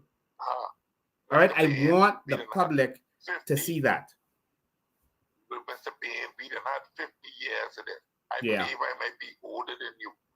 I might be we know what is out there on the ground. And until you came with the COI and your information dropping, we were left and right, the PLP and FNM looking for a way out. We now have that way out, Lincoln, and ain't no way we can let them trolls put holes in our lifeboat. Yeah. COI. Thank you, man. I appreciate that. You understand me? Yeah. We're not, and you as a leader don't allow them to do that. No, man, they can't do that. And them talking can't do that. They said no, Lincoln, to distract you. That's how dangerous. You see what you just say about the Honorable Philip Wave Davis, we can call him Honorable. He was representing some people. He was jamming. That's what these fellas dangerous, Lincoln. That's the letter we have on the screen now. So if what's his name? If what's his name? Jermaine Coakley feels that the people don't own the land, why was his prime minister, because he worships Philip Brave Davis, why would his prime minister represent them? I'm showing the letter that the government wrote to Philip Brave Davis telling them just take the offer. If the people didn't own the land, why would the government be making them an offer if they don't own it? You can think exactly how the hell you can buy something what you own. Exactly. Huh? That's what I trying to tell you, Lincoln. You have sensible folks like myself out here. We don't see them throw it the minute they ask you irrelevant questions, like what he was asking you. We don't know. That's one Lincoln need to cut you on. I mean, don't stay on the phone too long with him. All right, thanks for your call, bro, because other people trying to call in. Yeah, man. I appreciate you, man. 803-5995. As you can see, the letter is up here, and this letter is from the Attorney General's office to Philip Brave Davis. All right, reference the Canadian role in Montgomery Tract and Andros. Further to my letter dated the 25th of July, 1989, please be informed that the offer contained in my letter of April 6, 1999 remains unchanged. So they made the family an offer. The government is unwilling to entertain any further entreaty. I would urge you to accept the offer. In a way, the government is going to spend our public money with someone who don't own the land. If any Joe Blow come to the government and say, listen, you want this land, I own this, no, the government can check. And if you don't own that land, they're not going to negotiate with you. That would be misappropriating of the people's money. And they offered these people the money. So, Troll, we're on to you. And we're on to Lundy. And we're on to Brave Davis. Caller, you live. Mr. Ben. How you doing? Good day, my friend. How are you? I'm right here, man. Listen, let me say something to you, yeah? I'm so proud of you, bro. You hear me? From the bottom of my heart, I'm so proud of you, bro. Because let me tell you why I'm so proud of you. Because we take time out to come on your life where you are being watched. You hear me? Mm-hmm. This is how powerful this is. Where you are being so watched. And the government know that people are watching you and listening to you, and they have no facts. They can't do nothing about you. They sending them at you. That make me so proud of you, my brother. Another thing, you were in Andros when I was by your office. Okay. The gentleman who called. I was the gentleman who called in reference to the land, the property in the back by me that these Haitians are building on and the fence around. Wow. I was there to carry you there, right? But you was in there. You off the island. Yeah. Totally understand. You live in business. I wish I could clone myself. I got to be so many places. Everyone calling me to fight for them. The taxi drivers called me today. They were getting harassed today, but I had to be somewhere else. They were trying to get with you today. They was even trying to get with you today. Yeah. Anyway, sick to the point where I was saying, I went by lands and survey. I talked to a zonical fella. I explained them what's going on. There's no infrastructure in the back there for these people to be building. Mm-hmm. There's no light poles. There's no water, etc. They put a fence across the road and they build it from ground in the road coming straight up. I given them an opportunity to correct the problem. I went to them 2 days ago. I told them what was going on. They can say they can send somebody and give them a week. Next week, if I ain't seen nothing done, Mr. Ben, I come in for you to carry you to show you exactly what's going on. All right. All right. I'll be there. Keep up the good work. Thank you, man. Good work, my brother. Thank you. All right. 803-5995 is the number. 803-5995. Trolls, y'all can call in. Call in, man. Call in. The troll call and said, put the deeds up. Call in. Any trolls? Y'all disappear? Come on, man. Come on, trolls. It's your chance. We got 1,755 people on here watching live. Y'all can call in now, and y'all can state your piece. All right, let's go. Come on, trolls. I'm gonna say this to you again. Letter was written to Lundy. Here it is. It's a letter written, a cease and desist letter written to Lundy from last year. All right, about the tract of land. All right, telling them to get off and get lost, and that they're holding them to strict proof. The government don't have no right to this, no documents, nothing. But they've done this to so many families, but they don't expect families to be able to fight. They try to wear you out. Let the older members of your family die out, or find some crooked member of your family, one brother or something, who need money desperately, to make it look like they paid him and that they're bona fide purchasers because they paid him. But he didn't know he didn't have rights to it. This is the kind of tricks that they play on Bahamians. All right, and they told Lundy here, they're holding them to strict proof. And like I said, we got filing cabinets full of documents. You know, I throw short over the bow and wait for the official persons to respond.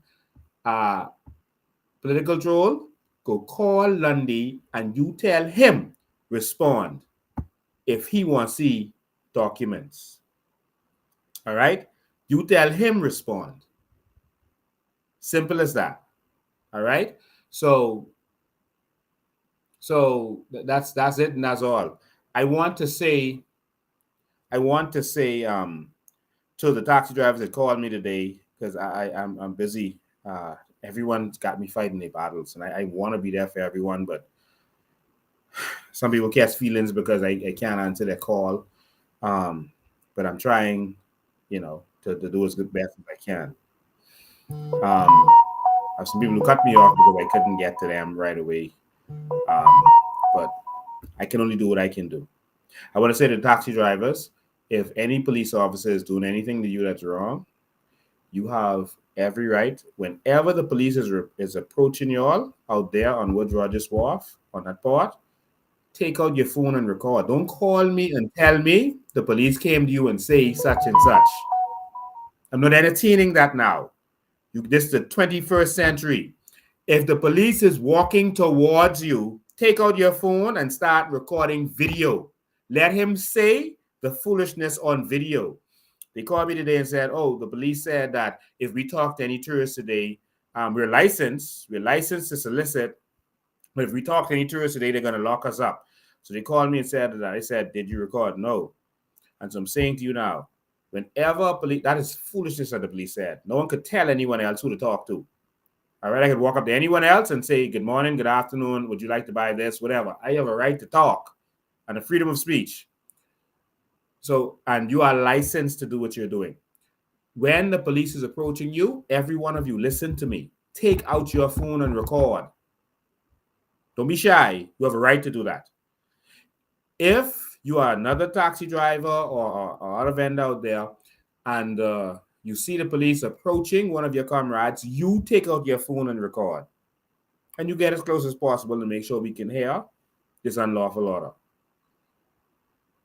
Last week I was there and some police said he got instructions that the sidewalk was private property. The government sidewalk was private property, and they was told to lock up anyone. So they locked up a Mr. Hudson out there, injured his arm, carried him to the station, carried him to the hospital because they injured him, walked him up and down in the hospital for a couple hours.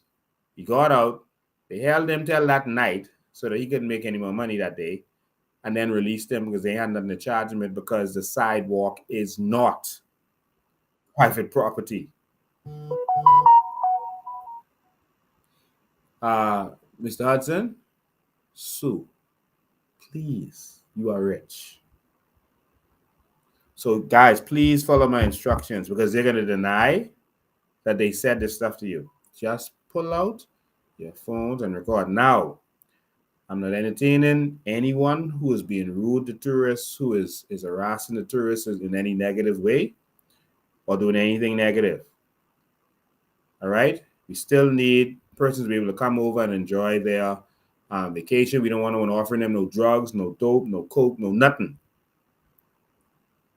If you're offering them a ride, a tour, or whatever, do so. But let's do it in decency and in order. And if you're doing it in decency and order, I will fight for you from now until eternity. I will cross the burning sands with you. I will walk through hellfire with you because you are my Bahamian brothers and sisters. A new Bahamas is coming where you won't have to worry about this harassment anymore. You're going to have a government that fights for you. All right? 803-5995. 803-5995 is the number. So you can call in. Still taking calls. We got a few more minutes. Get our 2 hours. Right. Good afternoon. You're live. Yes, good evening, Mr. Bain. Good evening, Mr. Bain. How you doing? I am great, thank you. I am great, thank you. This is... Don't listen to whatever you're watching on. Listen to the phone you're talking to me on. Because there's a delay. Sir. Thank you, sir. Yes. Go ahead. Yeah, for the record, my name is Mark Roll. I am the grandson of Cornelius Roll. Okay. So the people in this letter, you're their grandson. Pardon me? So the letter and all this that we're talking about, you're the grandson. Yes, I am the grandson of the caretaker who received the deeds from E.S. Montgomery. Oh, wow. And of course, yes. Okay, so tell us, because I heard, a PRP troll, was, I guess, told to call in and cause disruption and say that you all don't own the property and this kind of stuff.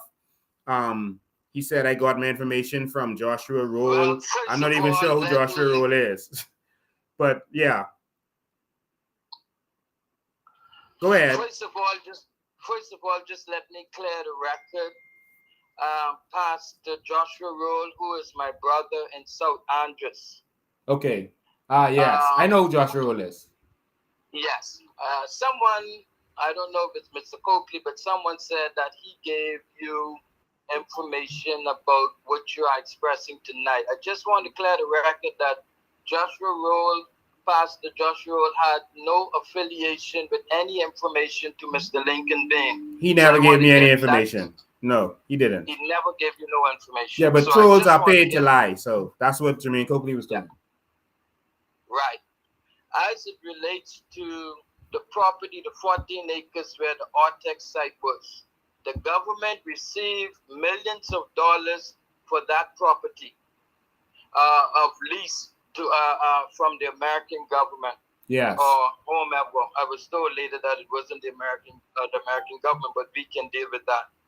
However, the roads was not compensated for any damages to that property.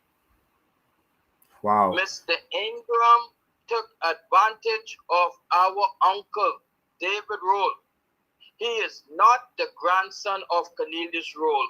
He is the son of Cornelius Roll. So that information that was written to the House of Assembly, that is false. Wow. Okay? That is false. I am the grandson. I have the information. That property, if those persons want to know, it was from Harry B. Sands' time, way back. I don't have the information in front of me, many years ago, that it was agreed that Cornelius Roll purchased that 14 acres and he was entitled to that. Yes. Like you said, Mr. Bain, if the Rolls family was not entitled to that land, Mr. Ingram would not have purchased the land. That's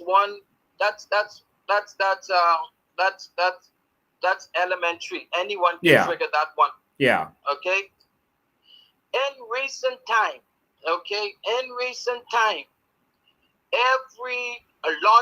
Mr. Lundy, I don't want to go into depth because the one thing what the Rolls family do not want to do is to fight the government. We will not. I am the eldest son. We will not fight the government. What we want to do is we want fair justice.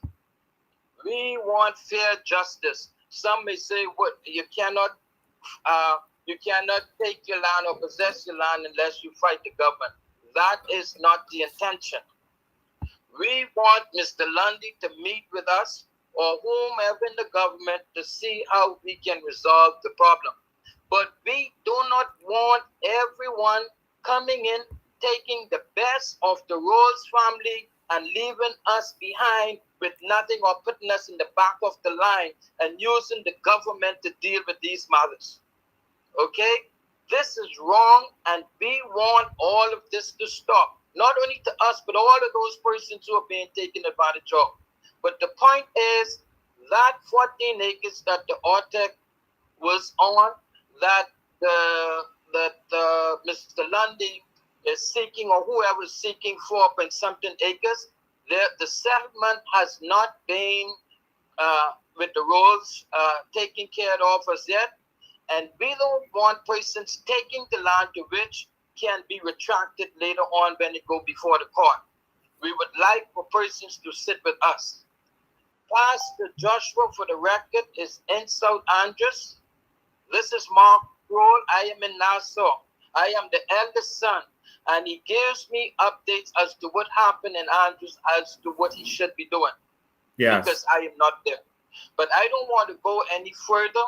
The matter is still before the courts, and we are trying to wrap up some information, some more requirements that is required for us so that we can proceed. Yeah, don't say what it is, though. Pardon me? Yeah, you don't have to say what it is. No, I'm not going to say that right now. I'm not going to say that. But for the record, and all those persons who are on this chat tonight, the roads are entitled. We have deeds. We have everything with the 14 acres and the 1,000 acres of the Montgomery Tract. This is written. This is sealed. This is facts. And there's a lot of information that persons need to be aware of. I've seen your deeds with the actual seals and signatures and everything. Okay, very good. So I just wanted to stop right there, but I just wanted persons to know that, yes, it has been taking us a while. Yes, the approach when my father was alive could have been different to move further with this situation. However, the third generation is on it, and we just want to bring this to fruition. I just want to say to you that every dollar that the government collected for the OTEC base, I see calls coming through. I'll accept those calls in a second. Every dollar they collected should go to y'all. I think it was $12 million a year. That's your money. Yes, sir. So I am going to stop at this point. I know there are more calls coming in, but I just want to record papers and those persons who are not aware, we have the facts, and we are just waiting to clear up some other information before we move further. So thank you very much, Mr. Bain, for allowing me to put a little all right sense to this one. Thank you too. All right. All right. Good afternoon. You're live. Mr. Ben, how you doing? I'm awesome. How you doing? I'm good, man. I guess call it where you get your information from. That's what I really wanted to know. Say again? Because where you get your information from with the land and all of that stuff. Different places, including the family members. I know Alfred is my cousin as well too, right? Awesome. He might be your family. I don't know. So with this land, what we're talking about with Alfred, this land was offered to him as the lease, but what happened is that Alfred didn't want the lease. He wanted a grant. He wanted the land and he wanted, the money is. So, he ended up getting sour and all that kind of stuff and now giving you this information. But what I'm saying to you. You saying Alfred gave me this information? Well, part of it, not everything, because I watched it. I noticed what Alfred showed me. You know, at the end of the day, Alfred didn't give me any information. yeah, but the end I've of the day, never right? spoken to him unless I spoke to him and didn't know who he is, but I've never spoken to Alfred. Yeah, that's the information right now. What you have is what Alfred of course he'll have it because this is information. He was doing it on behalf of Lundy. Yeah, so the end of the day, listen now. So did Alfred tell you he was doing it on behalf of Lundy? Well, I mean, let me finish it, then I'll answer you. But at the end of the day, I'm saying to you that if Alfred was given the grant, then I believe some things would have gone sour. But at the end of the day, Mr. Lundy did never ever hand the papers over to him and did any crookery with our land, Bahamian land. He was doing what he was set to do, to give land in terms of to whoever Bahamian wanted, and then the terms agreement. Hold on, give me 1 sec. Let me just ask you something quick. Have you ever applied for Crown Land? Yeah, man. Okay, awesome. Did you get granted Crown Land or offered a lease in 3 months? I get, because don't cost me hang up on you. I don't hang up on people. No, listen. No listen Bahamian. I did under the F&M. I can call names. I telling you, I did. I have a piece of land right now. I got less than three months under the F&M. I'm not gonna call any names, but if you want to speak more, we can. Yeah, talk you will about make it seem like the F&M was doing the same thing the PLP doing. I know that's normally what they say. The F&M granted it. What I'm saying to you, the land what we are discussing now, nothing went forward to say you could speak on these things or pull out Mr. Lundy names and all that stuff because nothing no agreement was made. That's what I'm saying. There's a letter from the government making an offer to Alfred Stewart within 3 months of him applying under a company that didn't exist when they made the application. All right? To get offered land in 3 months. Listen, Bahamians on this watching this, and 30,000 Bahamians applied, so they know the truth. That's what I'm asking. Did it went through? You mean, did Lundy make the final payment? Whatever. Did it went through? It is before the courts now. Oh. All right? And they are still trying to do stuff on the property. And that is why they are writing to Lundy to tell him to stop fooling with this property. Stop telling people that you're going to be giving people this property. Leave this alone. You know that this is a legal matter. Leave this alone. Everything is on the urge of at the end of the day, it's not going through. You're saying it's not going to go through in the end? No, but it never was going through because, like I said, the agreement was. He wanted an outright grant. Listen, what he got was a grant. And technically, it's just that's the grant that's the grant where you get a lease first, and then after that you pay for it. And the purchase price was $4,000 per acre. Ridiculous. So that is a grant. All right? But I don't want the Bahamian people to look as Mr. Lundy now. I'm saying I don't want the Bahamian. Are you calling here trying to protect Lundy? I believe you one of Lundy generals too. No. Listen to me. You calling trying to protect Lundy? Lundy, listen. You know Lundy is a big fella. He can protect himself. You know that, right? Yeah, he could. I'm not Lundy watching this right now. On the basis, Lundy is watching right now. He's not in country. He's not in country. My brother. But the end of the day, people in Russia watching this right now. I can see the IP of people watching this. People in China watching this. Now they may be Bahamians in China. People in Dubai watching this. To come clear.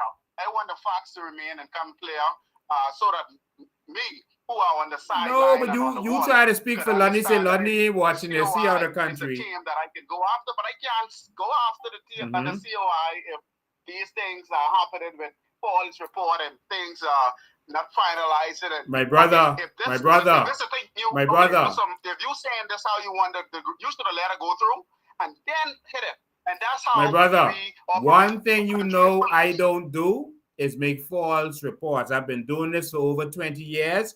No one has ever been able to challenge anything that I have said. There is there when your crony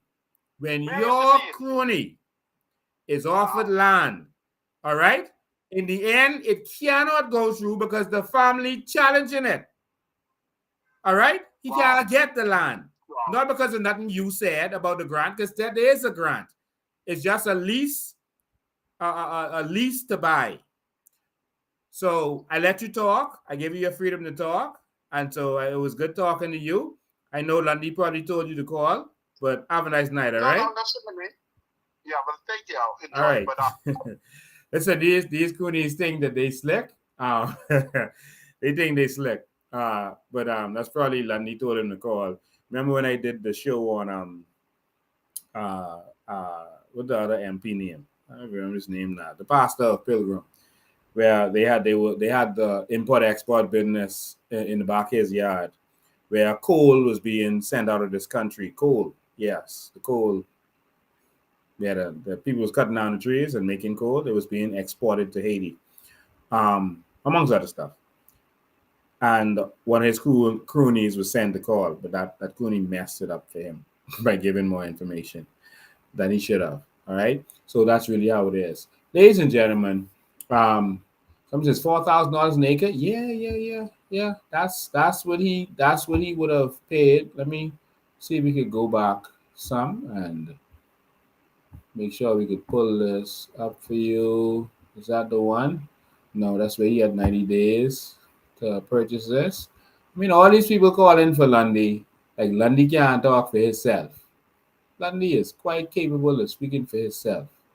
Lundy is a very intelligent man who used to have sense, and then he joined the PLP, which means that he lost it. All right. Let me see where it is. Yeah, where is it?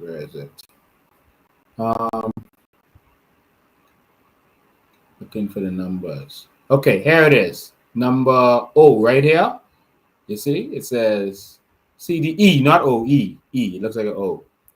The leasee will be given the option to purchase the lease area at any time during the term of the lease if the leasee has beneficially occupied the entire lease area and established thereupon permanent improvements to the value of at least 1.5 million, comprising a permanent building. So just put a building up, improvement to the value of 1 million, as well as other beneficial occupation valued at 500,000 or more. Because you say you're building a hotel, all right, and you're building a marina. It says the purchase price will be $4,000 per acre. See there? 4,000 per acre of beach. If y'all see this beach, this is, beautiful. This is a beautiful beach. So he get a lease for 3 years of $200 while he get his affairs together. $200 an acre for 3 years. That gives you time to put some stuff there, make improvements and all that. And then at the end of it, he will be able to buy it for just $4,000 per acre. So this fella call in, Lundy must tell him call in and say, no, he wanted a grant and this and that. And it's foolishness. That is a grant. All right? Because when people get regular leases, it just says what the lease is. It ain't telling you that you could buy it at any time or any of that stuff. All right? It just gives you exactly what the information is. All right? So these people are shameless. Shameless. Shameless. Let me see here. So I can take a couple more calls. 803-599-5, 803-599. Let me see this go. Okay. I know y'all could probably understand. I'm trying to for y'all so y'all could kind of see the this long stretch of beach. Let me just I'm trying to identify exactly.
Okay. You should have sound now. Let's see if you have sound now. Let's see how this works. Let's see how this works.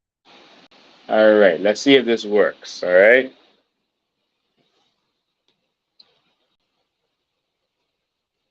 Okay. Sound now? Yep. Okay. They got it. They got sound. Awesome. All right. So good. So, ladies and gentlemen, I was just showing you all Camps Bay. So you could see it, but you couldn't hear me. Let me just see if you can see it again. Let's experiment and see if we can get it back up. I just wanted you to see Camps Bay. So hopefully the sound will be up again this time. All right. So line I can't take calls now because the phone I was doing the calls on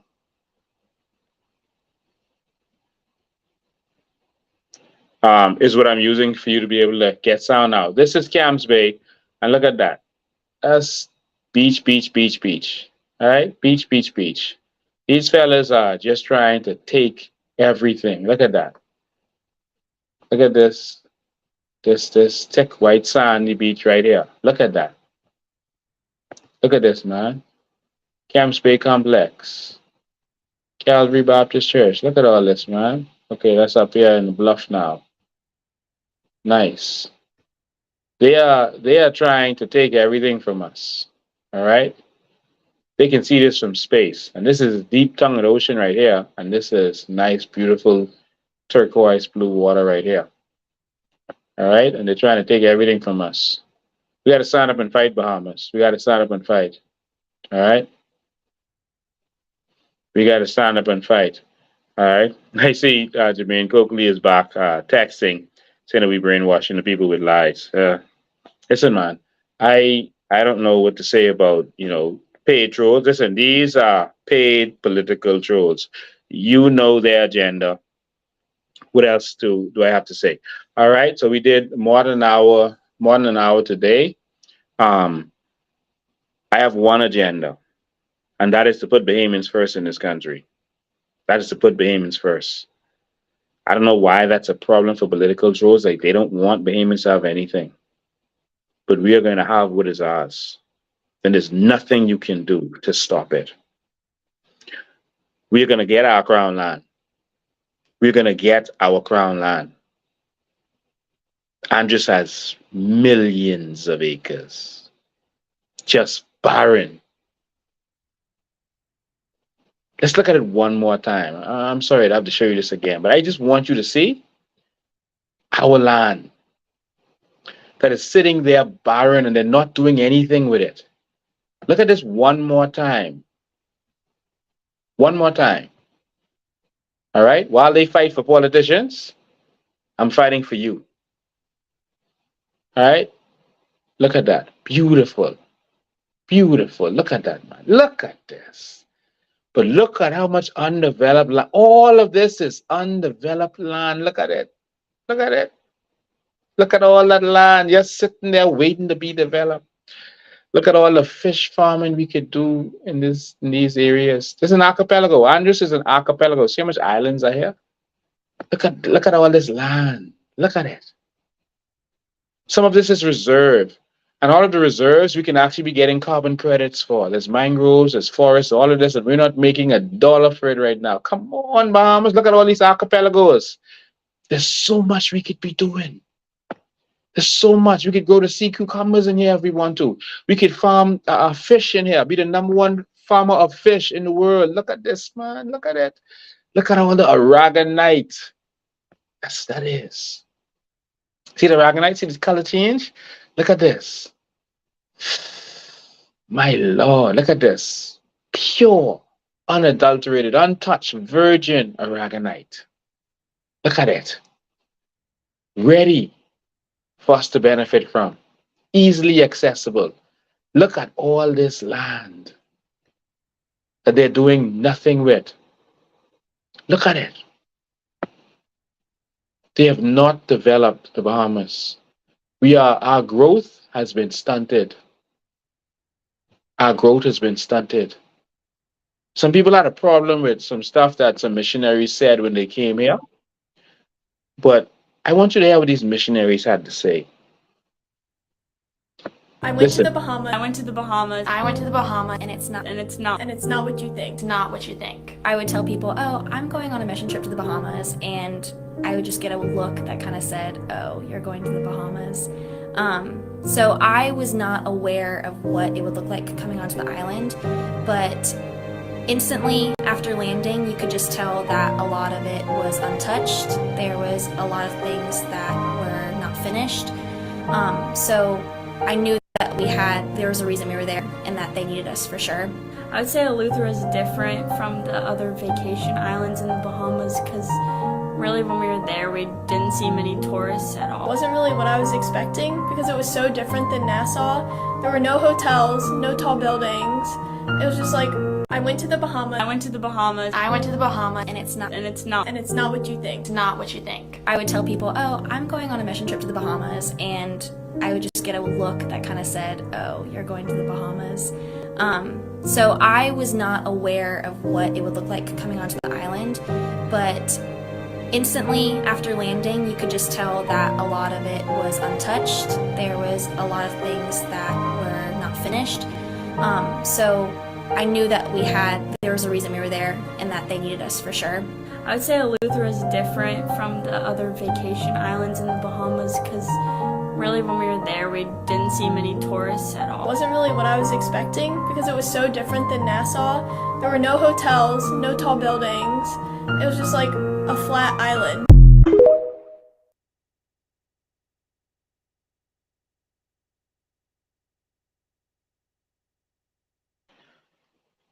So in other words, it's not developed. It wasn't much to see, just a bunch of bush. You know, the beach is nice, but it's just a bunch of bush. There's nothing to do. So notice most of them talking with young people. And young people want something to do.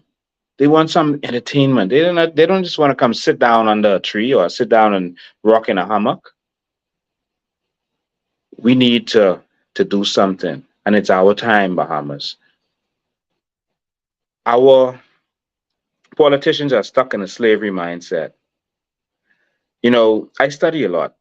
And I showed you the other day, you know, I was reading Das Kapital by Karl Marx, and I was reading James Smith's The Wealth of Nations. The Wealth of Nations was the book that created capitalism in the 1700s. That was the book that caused the end of slavery. They didn't end slavery because it was the right thing to do, it was morally right to do. They end slavery because they realized that why should we be feeding and housing these people when they could become customers? Watch this. 1776, 141 The Strand, London. These are the offices and shop of Strain and Cadle, publishers who have a big success with a new book, An Inquiry into the Nature and Causes of the Wealth of Nations, written by a Scottish philosopher called Adam Smith. Smith demystifies wealth creation by explaining how capitalist economies grow. He reaches several important conclusions. Slavery is remarkably inefficient. Violence is less of an incentive than money for a worker, and the cost of buying and maintaining slaves far exceeds the cost of wages. Capitalists will make far more money by treating their workers legally and humanely. It's by specializing that economies grow, says Smith.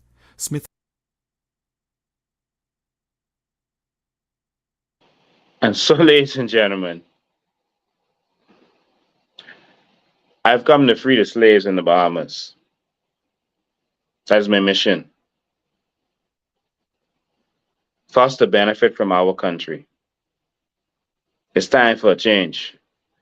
Philip Brave Davis has made it clear that he does not want to give us anything. He's made it clear that we're not going to benefit. He made an excuse because now the word is out that our natural resources are worth something, but they don't want to give it to us. I want you to hear and remember the words of Philip Brave Davis. So the test that when they were speaking about seagrass, I think our country was commended for the preservation of sharks and turtles whilst at the Oceans Conference.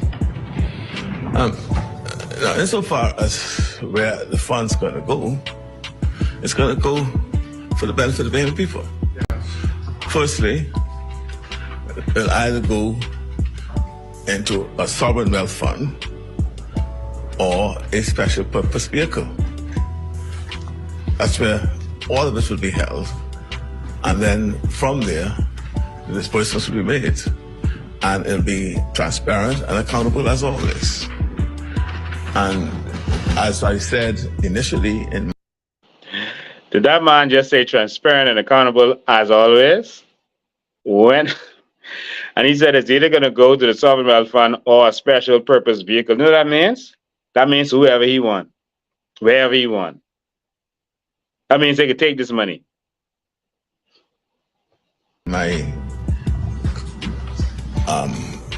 introduction of the second reading, it is intended firstly to use those funds to ensure that we adapt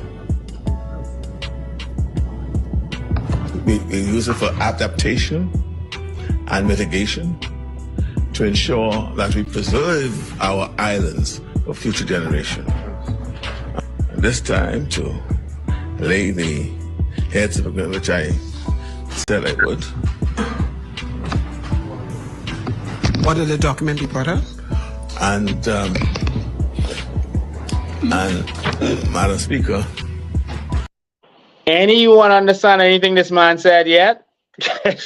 He's talking around in circles, stumbling. I mean, he's just telling y'all ain't getting nothing. We taking this off. We taking this, the natural resources, the carbon credits money, and y'all ain't getting nothing. And I told y'all this before election. Now you're seeing it. What did the document do lie on the table? There are still a lot of work to do to get where we would wish to get, because I highlighted one of the concerns that I have, and we all should have, and that is once we start trading in and people and corporations, for example, begin to invest in our carbon market, we now understand more clearly the voluntary market, and that's why we are entering into that, because that is shaping up more quickly than the other market. And by he is talking about the voluntary market because that's like a cowboy town, and that's where they could steal all the money. The other market, there's oversight, and that's why he doesn't want to go in the compulsory market. All right, because that has oversight, where governments and companies have to agree to certain regulations, etc. That's more like being in the stock market. All right. Where you have cap and trade and you have certain strict regulations. He doesn't want that because they want to just take this money and steal it. By COP27, we may understand where they want to go with that. But suffice it to say that we are now dealing with the blue carbon, which is the seagrass. We spoke about the mangroves and the pond. We understand that they're also carbon sinks, but we have not reached there yet. And it may be other entities that may wish to engage us in looking at that aspect for monetization. They have spent and invested their own funds in the discovery, millions of dollars. So we'd have taken that into account when we decided how we would move ahead. Millions more is required for the continuing of the mapping and verification, which they are prepared to continue. So there's mapping and verification. They let a company come in and spend a few $1 million so that the company can get a bunch of our carbon credit and get access and control. Look under the table, Bahamas. Not what's on the table. Look under the table for what's really going on. And so it didn't seem appropriate to disrupt that exercise, which may have thrown us back just thrown us back. How far back, I don't know. But it seemed more prudent for us to continue on the path that they were going. It's just that what they had wished to do, we were not prepared to do. And that is cede ownership. Yes. We kept ownership. We kept the bulk of the ownership of the assets, 85% of it. And we even went further, that in the management company, we thought that we should get some of that too.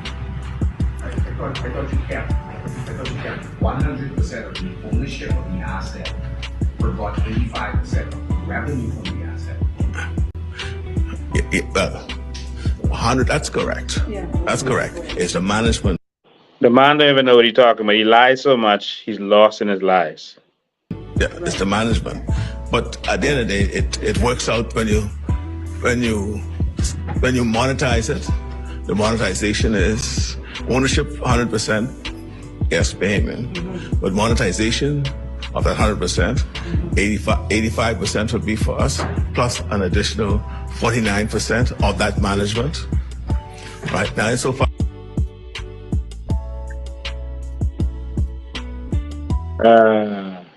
The man don't know what he is saying. Let me tell you something, Philip Brave Davis. That's carbon credits. Before election, you all said I was selling dreams. You couldn't make nothing from it. Now it's worth billions. But you all ain't letting us have none of it. Payments, if you let them fool you all, it's on you. I did my part. If their only excuse is why you shouldn't support what we're saying is because they say I'm a bad person, you shouldn't listen to me, I'm evil, I'm no good. If that's it, you want to listen to them? The people who have been lying to you are still lying to you, then go right ahead. But I have one agenda. I want me and my family, my children and my children's children to benefit from our carbon credit. I'm going to fight for that. And by extension, I'm going to be fighting for you too. Every Bahamian needs to come together and join me to fight for what belongs to us. Don't be distracted by trolls. They're going to put out a new lie every week. We don't have time for that. Another video, he talks about the $156 billion. Listen, man, we hanging out tonight. Let me just play. This is the last video I'm going to play. Someone else did this video. I didn't do this video. I just grabbed it and I thought it was interesting. It's another video. He's saying some of the same things.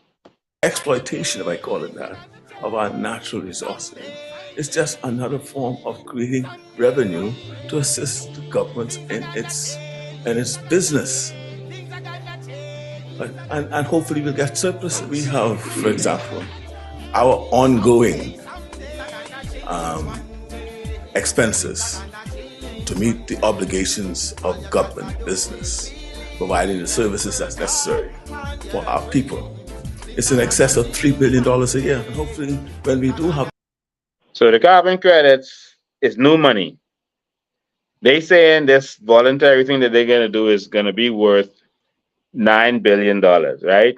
And they're lying, it's way more than that, right? But $9 billion. So the government's expenses, all of it is $3 billion. Isn't that automatically a surplus right there? Isn't that a surplus right there? But guess what? They don't want you to have nothing. Surpluses. All Bahamian citizens will be benefiting by perhaps paying lower taxes, by perhaps ensuring that each of their children, each of our children, have proper access to healthcare, education. So how y'all benefit? Y'all may get lower taxes. Y'all may get, your children may get good health care. So what are the taxes for? Isn't that what y'all were supposed to be providing all this time? Weren't y'all supposed to be lowering taxes all this time? Weren't we supposed to get education and health care from the taxes? What was the VAT for? Free of charge, for example.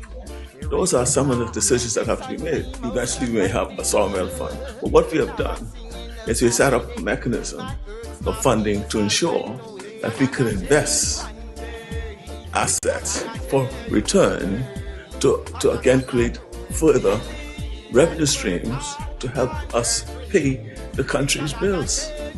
It will be many years before you could arrive to that position.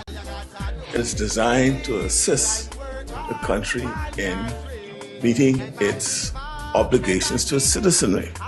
That does not necessarily mean that you get a dividend from a sovereign wealth fund. We pay VAT and it gonna raise sooner or later. I import things from the States and I pay VAT on top of customs. Anyone who imports knows that. Everybody's complaining that there's too much red tape to get anything from the government. I have farmer friends. I was talking to another farmer friend yesterday. Was telling me how much red tape they want 3 years of paperwork from him. For him to get 50 grand from the government to build it on his farm to feed us. They will give you food vouchers. People who've been working all their life making money, proud behaviors, give you a food voucher to go to the store, man. That's our money. We pay the taxes. Just give the people the money. Oh, we gotta work money. Only black people worry about wow, black people spend money. Only in our country, a country like ours, the government say, oh, they gonna waste the money.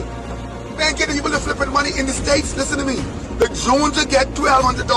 The coke addict. And the idea is if the coke addict spend the money on the coke dealer can spend the money on a car, and the car dealership can make money, and the car dealership owners and workers can feed their families. It's our money. Give it to us. I ain't come here for this morning. I didn't come here for this morning.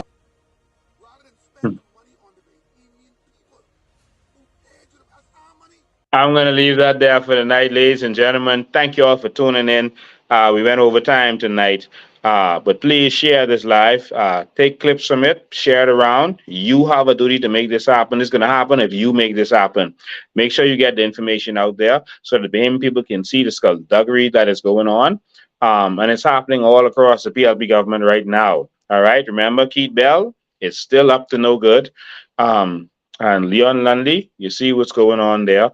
And all of this is our suspicion of their actions. And so we need our Freedom of Information Act so that we can exactly know what's going on in this country, and that we can hold their feet to the fire.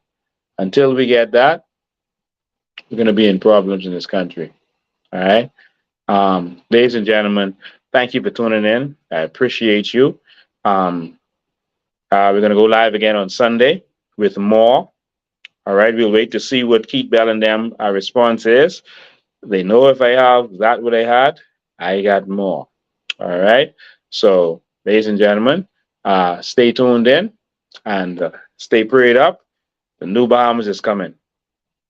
If you make it happen, talk to your friends, talk to your family. Ladies and gentlemen, I want to leave you with our song. It's a song that we've come to know and love. We don't really play it because sometimes when we play it, they pull the live down. Our last live was pulled from Facebook. If this one is pulled, we'll release more documents. We had to take that down. So, I'm going to leave you with our song. And leave you with our song. Oh, Lord, where is it? There we go. Ladies and gentlemen,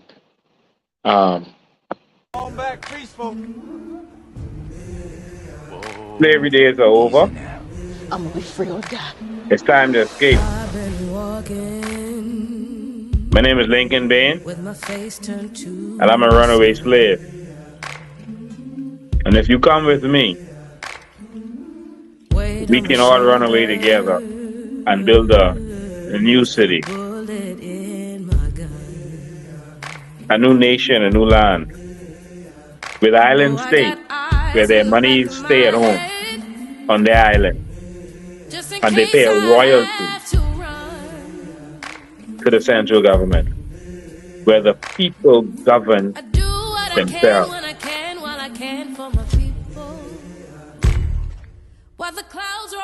It's time for change, Bahamas.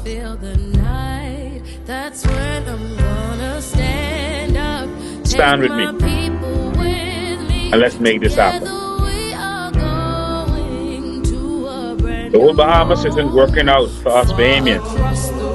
They treat us like criminals. It's a crime to be a Bahamian in the whole Bahamas. Anything that can benefit Bahamians, they take away from us. No more. I could feel it in my bones. You have made it 100 miles to freedom. Would you like to pick a new name to mark your freedom? Keratum. Early in the morning, before the sun begins to shine, we're gonna start moving towards that separating line. I'm wading through muddy waters. You know I gotta made up mind. And salvation.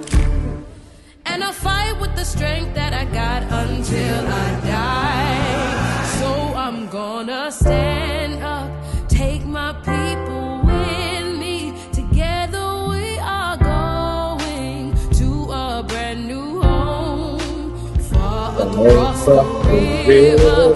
You hear freedom calling, Time to change, Bahamas. calling me to answer. Gonna keep I'm not interested in arguing about whether it was a roof or a truss. All I know is I don't trust Philip Brave Davis and the PLP. So it is a matter of trust. It's about the trust, not the roof. Time for New Bahamas.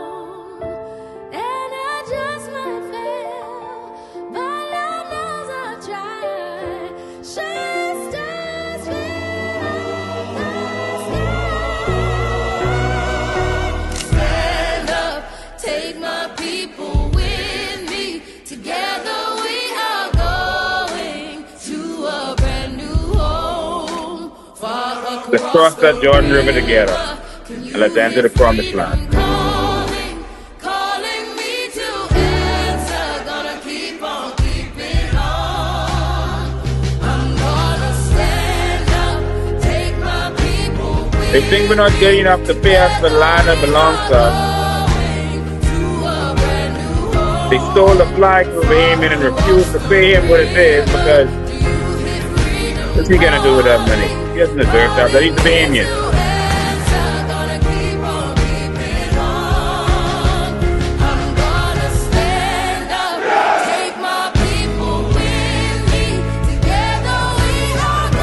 But we are the new Bahamians. We are slaves no more.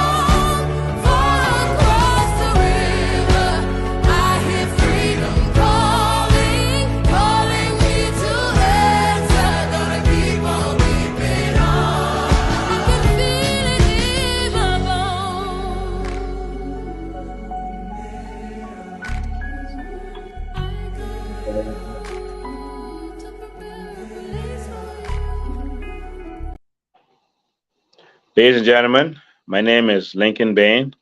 I'm a runaway slave. Will you join me in the New Bahamas? It's time to stand up and fight for what is ours.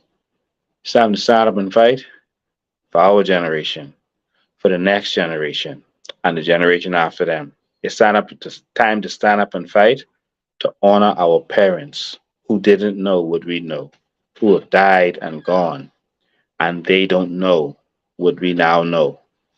Let's do this for Grammy, who died in the hospital because there was no bed, who died because the cookout didn't make enough money. Let's do this for every single Bahamian, those who couldn't pay for an education to live their best life. Let's do this for us, y'all.